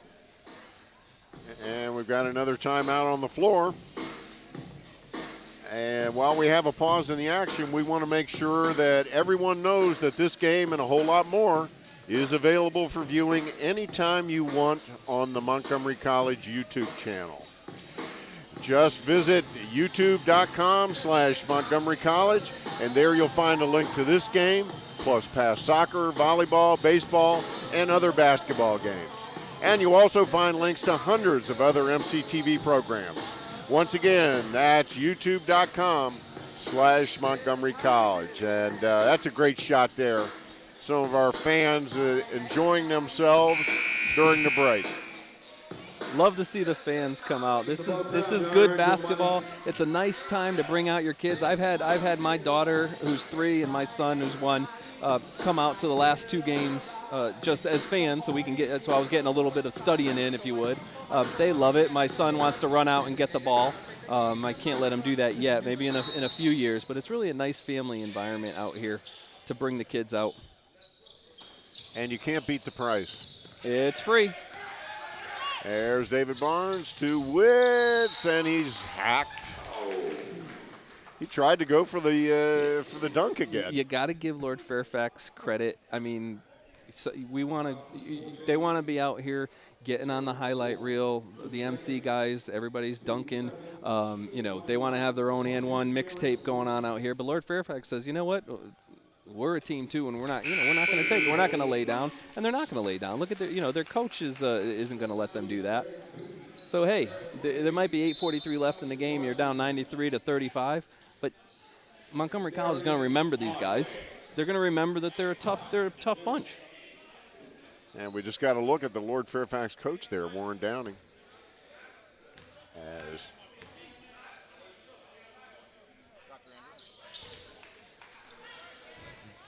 I think Garrett Witz is going to have a key role coming down the stretch. Coach Bryson likes to play him. Not only is he energy off the bench, but he's good size. He can shoot a little bit. He's not a great three-point shooter, but there's not a great three-point shooter on the team. But he's got a little bit of an inside-outside type game. And they're going to need him. They're going to need his energy. They're going to need his shooting. They're going to need his slashing. And he is fired up. He is fired up. I didn't realize he was missing a front tooth. Garrett Witz is missing a front tooth. Yes, he is. I have in our interview we had of him. He didn't smile much, so I couldn't see. I just now noticed that on our excellent camera shot there by one Mr. Ed Clark. And there's Phoenix Butler Poole with an easy one. And we are within 4 points of that century mark. Are we giving out free burritos at 100? I don't think we have that contract yet. We got to get to work on that. We'll work on that. I'm sure we've got some hungry bears in that production truck of ours. I know that guy doing replay is ready to eat something. They take food for ads.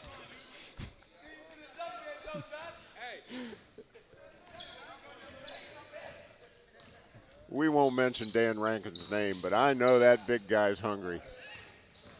There's Calhoun. Every time we mention Dan Rankin's name, shouldn't it be preceded by Emmy Award-winning Dan Rankin? You know, thank you for reminding me. I got lost in the moment here as the score is 96-37. Nico Calhoun. With a C, I might add. Yes, Nico with a C. He's got one of the best names on the team, Nicardo. Yep, I love it. My favorite name is Phoenix Butler Poole. You can't go wrong when your name is Phoenix. I like DeWitt Wood the third too. The third is cool. The third is cool. I asked Phoenix Butler Poole about his name. I said, "Is it what I think it is?" And he said, "Yeah, my mom named me after the bird that rises from the ashes."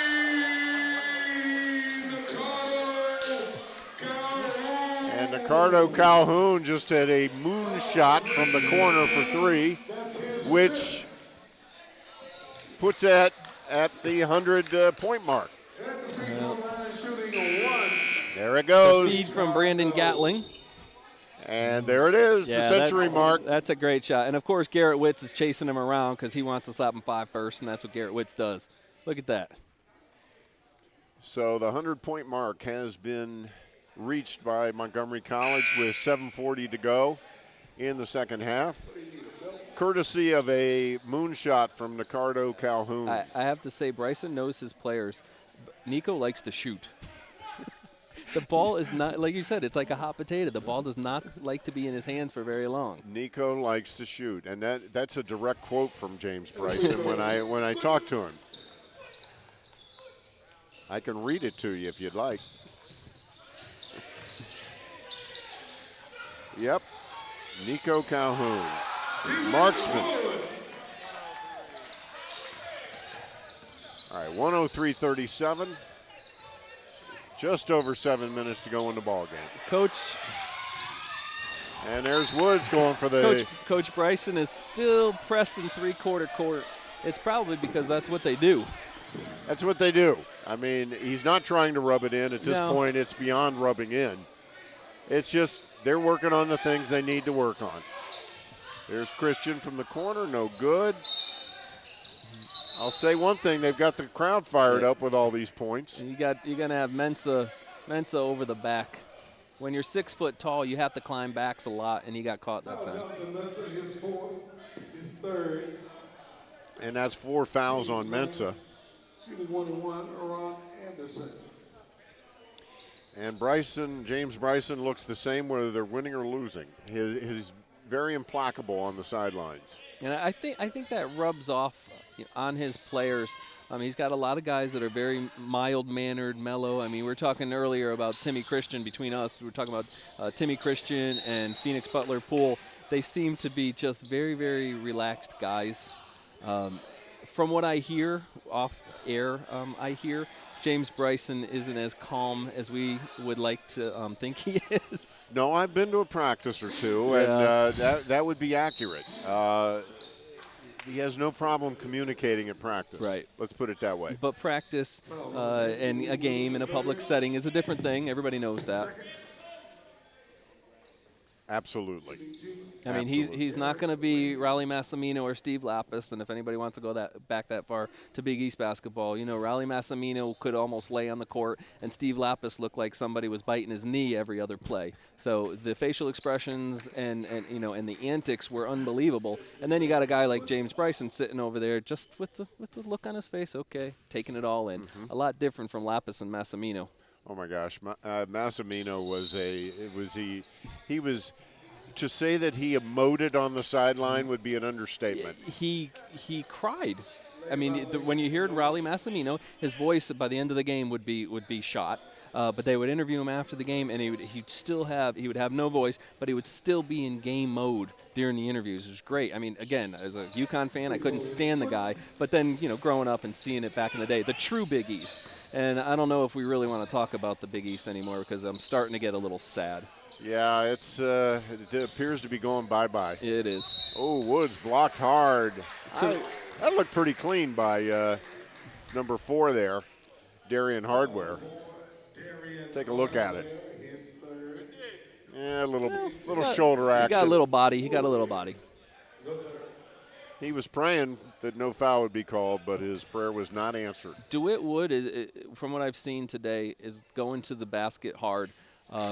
Maybe because he knows that there's not a shot blocker in there, but he's aggressive, and he's not afraid of contact. No, I've been impressed with him. When you talk to him, he comes across as a very mild-mannered guy, much more aggressive on the court than you would anticipate after having talked to him.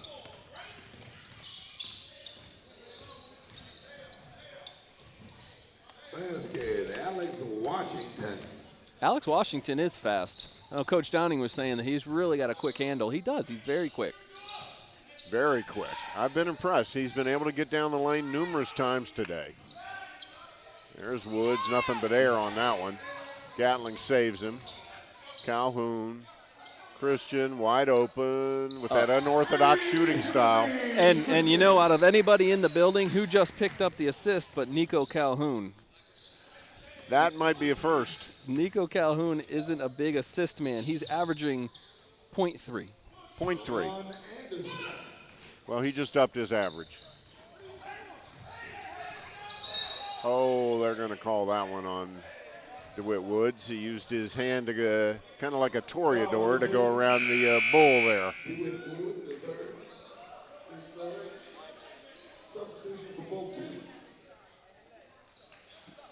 And Mensah takes his seat. And who's the first up to congratulate them all but Garrett Witz? It's nice to know that the Lord Fairfax players are going to have this as a highlight, for their, to show their family, regardless of the score. They're going to be on TV. They're going to be able to go to YouTube and say, hey, we went up to Montgomery College in our first game, played a big-time program, and, we were on TV. Check this out. So that means something to the kids. You know that. It absolutely does. It absolutely does. Yeah, I talked to their coach about that, and he was excited about that for his kids. And like you said, they just changed leagues, which is why they are slow starting this season. Sure. I mean, this program is in its infancy. Literally today, this is their first game. They played last year. They were under 500 last year. They've got Hudnall as their returning guy. But, give Coach Downing a couple of years, and people are going to start saying, hey, we can go to Lord Fairfax Community College. You can play for a good guy. You can play some, big-time basketball. And, you can get your 2-year degree. And he is playing other Maryland JUCO teams That's right. Later in the season That's right. this year. He's playing Dundalk, I believe, and Garrett County, I believe.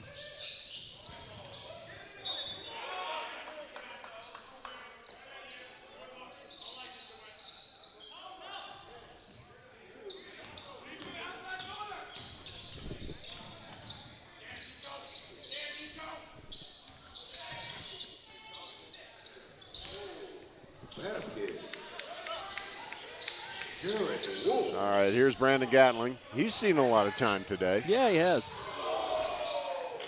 Andre Gaines is still in the game and still trying to dunk.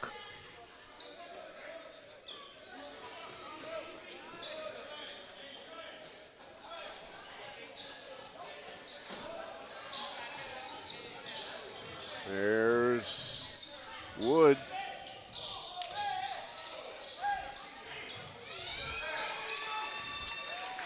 Wood, Dime, Ricardo, Calhoun.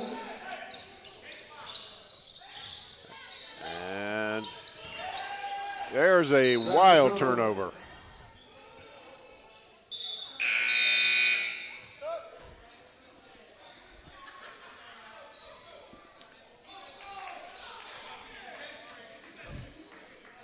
We've got about 5 minutes to go in the ball game. Montgomery College, of course, this game was over quite a while ago from a competitive standpoint, but it's been an entertaining game for us to watch. We've gotten to see every player on both bunches. And here's Calhoun. Let's see what he's going to do. That was too close to the basket for Nico. Nico wants to shoot from 3. Yeah, that's true. That was well inside his range. He didn't know what to do with himself. Jared Ramey is continually impressing me. He's not gonna impress anybody with his dunking ability, but the kid's out there hustling. He's working hard. He's running up the court. He just made himself a nice layup. Good for Jared Ramey. No, there's absolutely no quit in this Lord Fairfax team. I think they've got some raw material to work with. They've got some talent to work with. And, it's like anything with basketball. The more game experience you get, and that was one of my big concerns when I realized what kind of a matchup we had today, was that, Lord Fairfax had not been tested. Right. And, boy, it really makes a difference when you get into a basketball game, a competitive basketball game where the clock's running and everything counts. And, they're finding that out today. Of course, and Coach Downing said that they're going to be in really good shape. But the fact is, you can't duplicate in practice what you're going to see out on the court.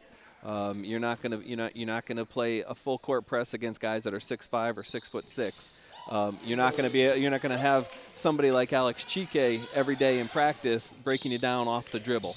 So there's going to be obviously things that they're going to learn and things that are going to develop for the team. But they don't give up, and they're going to keep running and they're going to keep playing defense. And there's your friend Ramey again, another score. There's Alex Wood, another score.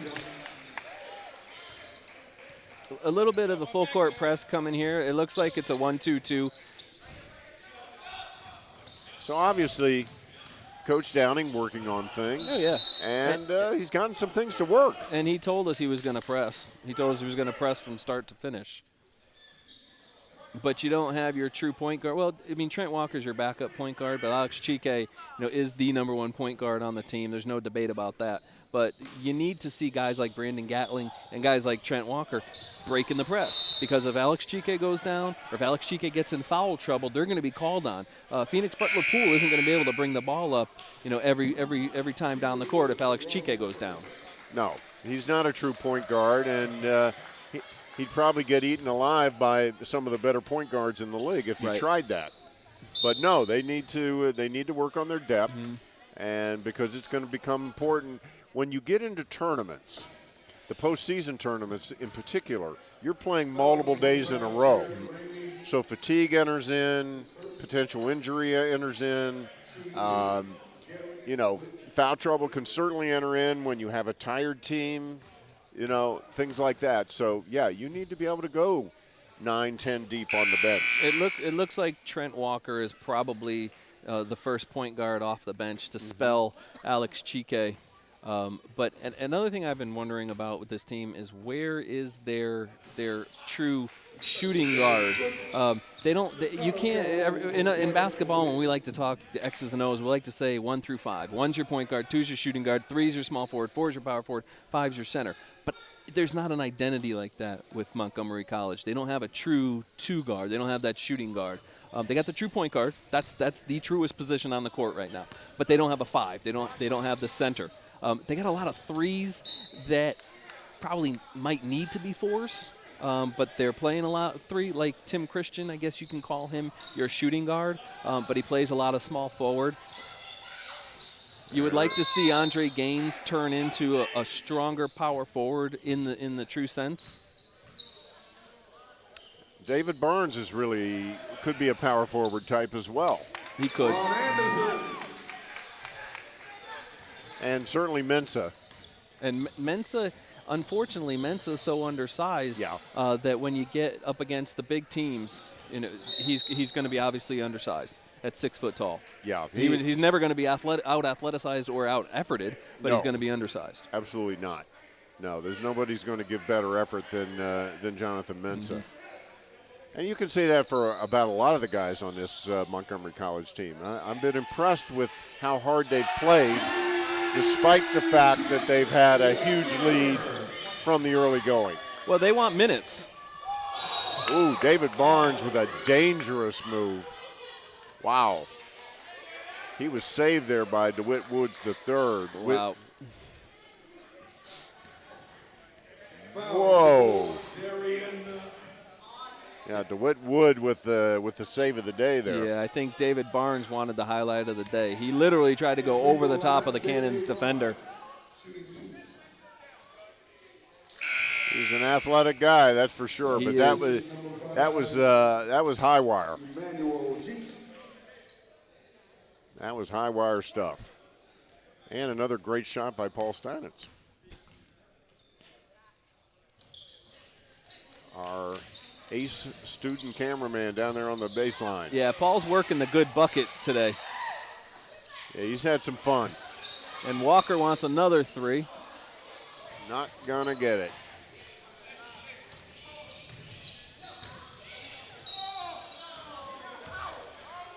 And it's really gotten sloppy out there, Marcus. Yeah. Lord Fairfax, I think, wanted a sloppy game. But when the talent level is so different, a sloppy game, it wasn't going to help them after the first 10 minutes or so. Right. So we're down to the 2 minute 44 mark. Montgomery College with 116 points. We need to do some research on that and find out how close we are to a school record. My guess is we're knocking on the door. It very well could be. I can't imagine. We had Tacoma Park. We had Falcons. Those records go way back. We have the Griffins. I was at the Germantown campus last night looking at some of those pictures on the walls. I saw Jerome Williams, the former Georgetown star who came out, Junkyard Dog came out and played great in the NBA with the Toronto Raptors. And the Knicks. Played for the Knicks. And we had Montgomery College Rockville.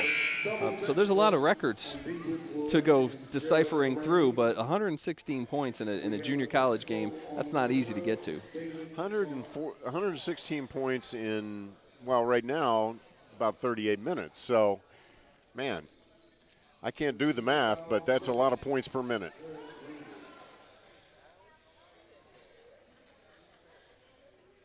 Now we've got a.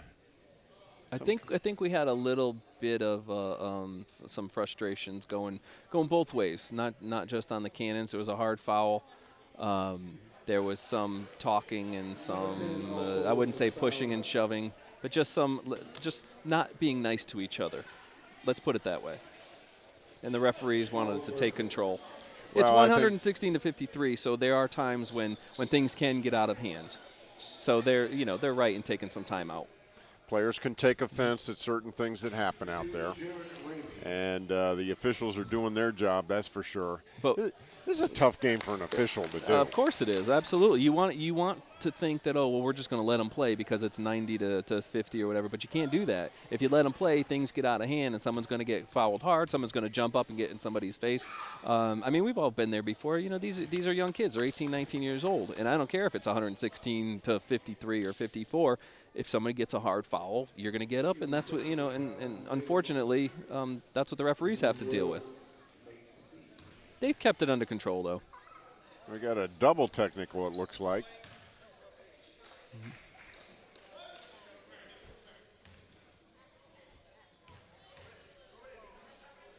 Garrett Witch, you can see he's out there making sure everybody stays cool.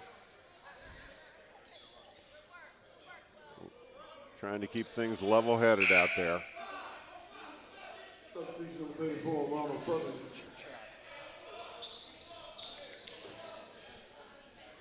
So, yeah, you're right. It looks like a double technical called against Montgomery College. Must have been on two separate players. We would have to check with the official scoring on that.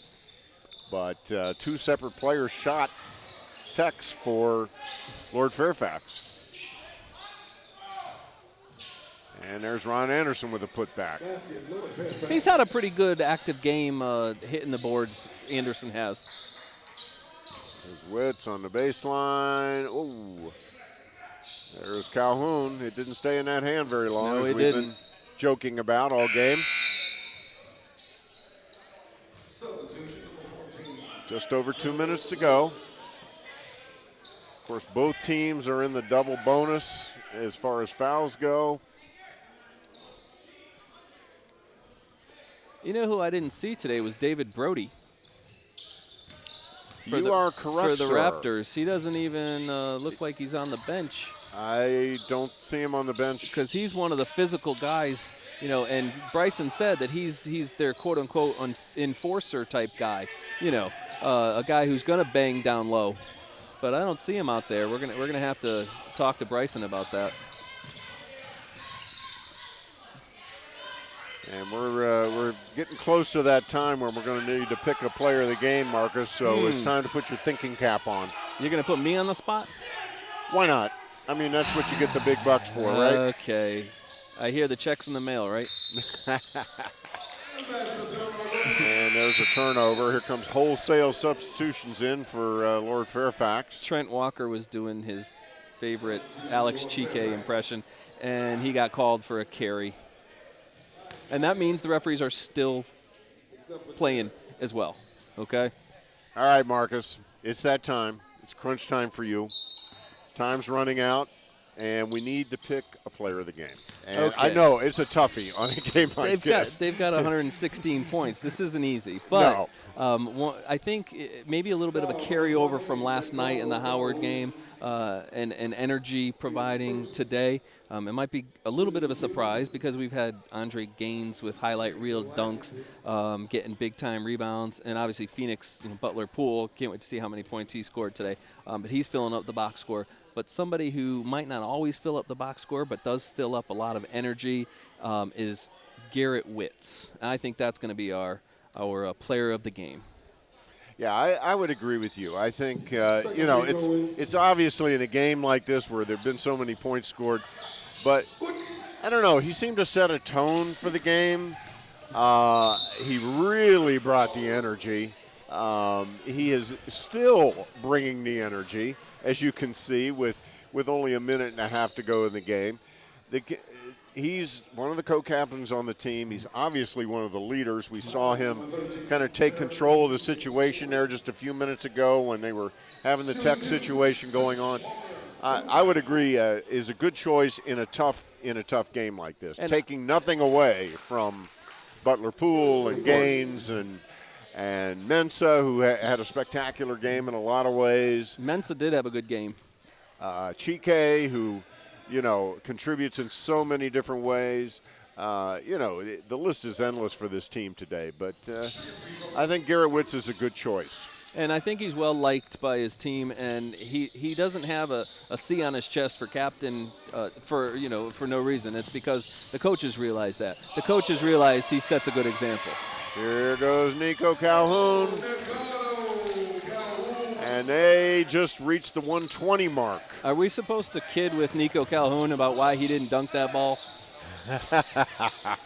He'll probably say, could you? No. The answer would be no. Never. Never had, never will. No. Now, we can get some serious net. Yeah, I could get some serious net. I remember in 9th grade, I actually got my hand in the rim, but of course the basketball wasn't in the hand. I gotcha. Because the hand wasn't big enough to palm the basketball, So that's as high as I ever got up there. Well, I was happy when I got my first adjustable hoop in my driveway. And, of course, with your 1-year-old, you're slamming on him all the time, aren't you, with that little little play school basket in the toy room? He's got one play, and that is getting any ball, whether it be a basketball or a football, and it's running full speed into me. And it's a charge every time, and I keep trying to tell him that. But he still thinks he's playing football, so we have to start distinguishing between the sports. Not that I'm going to, make him grow up to be a sportster, but we have to tell him. In basketball, that's a charge. In football, that's a touchdown. And he'll learn. He's only 1. He's got time. Yeah, he's got plenty of time. And he'll have a good teacher. And I'm trying to give his sister, the baseball and the bat, and she keeps wanting to dance with her ballet shoes. I don't understand this. The sad thing is you may not be able to teach your son about Big East basketball. Well, I'm hoping that this Catholic 7 they have they're going to start up, even though it's not your Big East. Like I grew up in the Big East with St. John's and Bill Wennington and Chris Mullen, and Georgetown and Villanova. You had in Syracuse and Ronnie Cycli and Derek Coleman and Dwayne Pearl Washington. That's the old Big East, and the Catholic 7 won't be the same. But who knows? Maybe they'll let my UConn Huskies be in the Catholic 7 in basketball. And then, God knows, in football, they could be in the Pac West, Mountain, Big 12, 15, 20. Who knows about football? Boy, who can keep track anymore? It's just crazy what's happened to the conferences. And to think about it, remember back in, I think, 1985 when Ed Pinckney and Patrick Ewing, Villanova won the national championship in one of the greatest basketball games ever played in 85. I mean, that was basketball. That was Coach John Thompson and Raleigh Massimino. That was basketball at its core, and it's going to be gone by the wayside. It's unfortunate because in the end, what is destroying great conferences and great memories for people like us is money. Well, you know what they said in Watergate: follow the money, and it's quite true in sports as well. So we are down to it here. 20 seconds to go in the ball game. And there's a hard foul. And that'll put number 44 on the line for Lord Fairfax, David Williams. This is David Williams is the kid that Coach Downing said was a really, really good shooter. He's got that lefty shot. A nice arc on his foul shot. He does have a nice shot. Montgomery College with 121 points. And we are down to our last 5 seconds. Gatling, no good, and that's the end of the ball game. And that's the end of our ball game. The final score: Montgomery College 121 and Lord Fairfax 62. Stick with us. Marcus and I will be right back with a quick wrap up after this brief break.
Welcome back to the Tacoma Park campus of Montgomery College in Tacoma Park, Maryland. I should say the Tacoma Park Silver Spring campus of Montgomery College in Tacoma Park, Maryland, where once again our final score, the Montgomery College Raptors 121, the Lord Fairfax Community College Cannons 62. And Marcus and I are pleased to welcome in the winning head coach of the Montgomery College Raptors, James Bryson. Coach, congratulations on today's win, and thanks for joining us. I really appreciate it. Thanks for stopping by, Coach. I guess let's talk about this game, 121-62. You got a big game coming up Wednesday night against Chesapeake. What are some of the lessons that a 121-62 game could teach the players today? Well, first of all, we got to kind of take it into what it is, put it in perspective, and not get too beside ourselves. Just try to have guys just work on certain little things, especially the defensive, tactical things. But really, I didn't expect it to be this way, and we kind of looked at it as really a high-level practice that counted win or loss. So. Well, what are some of the positives? Obviously, when you win by the margin that you did, there's a lot of positives, but what are some of the specific things that you saw today that made you happy, particularly looking back at last night where you had a tough loss against a league rival, Howard? Is one of the good things, I guess, is that you bounce back? Definitely. That's the beautiful thing about basketball, that you don't have to wait like football a whole week, 7 days to kind of bounce back. So we had less than 24 hours to come back and try to right the ship. Again, league play, I always liken it to the Big East in terms of like having to play Chesapeake on Wednesday. So this is a big game.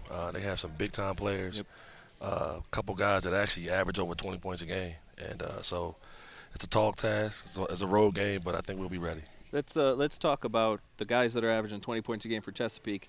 In the game last night against Howard, you scored 83. And you lost by 8. You gave up 91. So there's some tidying up on the defense that's going to have to happen. And today is almost a wash, as you know that. Right. What was going to have to change from the Howard loss last night, to Chesapeake, whereas I'm sure you probably weren't super happy with the defensive play of your Raptors. I really just knowing the key guys, and again, number 2 last night. Killed us. Number 0 last night killed us. Big shooters last night. We have scout. We go out. We on the road. We scout.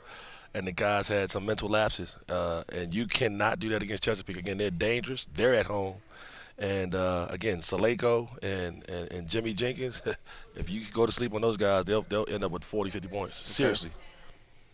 Well, Coach, thanks again for taking the time to stop by and talk with us today. I know today was a bit of a laugher, but, good medicine for the team after last night.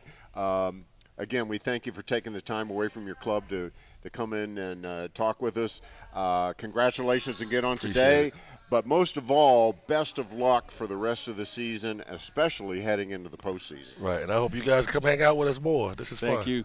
Really appreciate it. Congratulations, Coach. Really Good luck in the rest of the season. Right. Thank you. Thanks again, Coach. So once again, from the the Tacoma Park Silver Spring campus of Montgomery College in Tacoma Park, Maryland, our final score: Montgomery College 121 and the Lord Fairfax Community College Cannons 62. And for Marcus Rosano and all the hardworking, and I cannot say that enough, the hardworking MCTV crew, we hope you enjoyed tonight's game, and thanks so much for watching, everybody.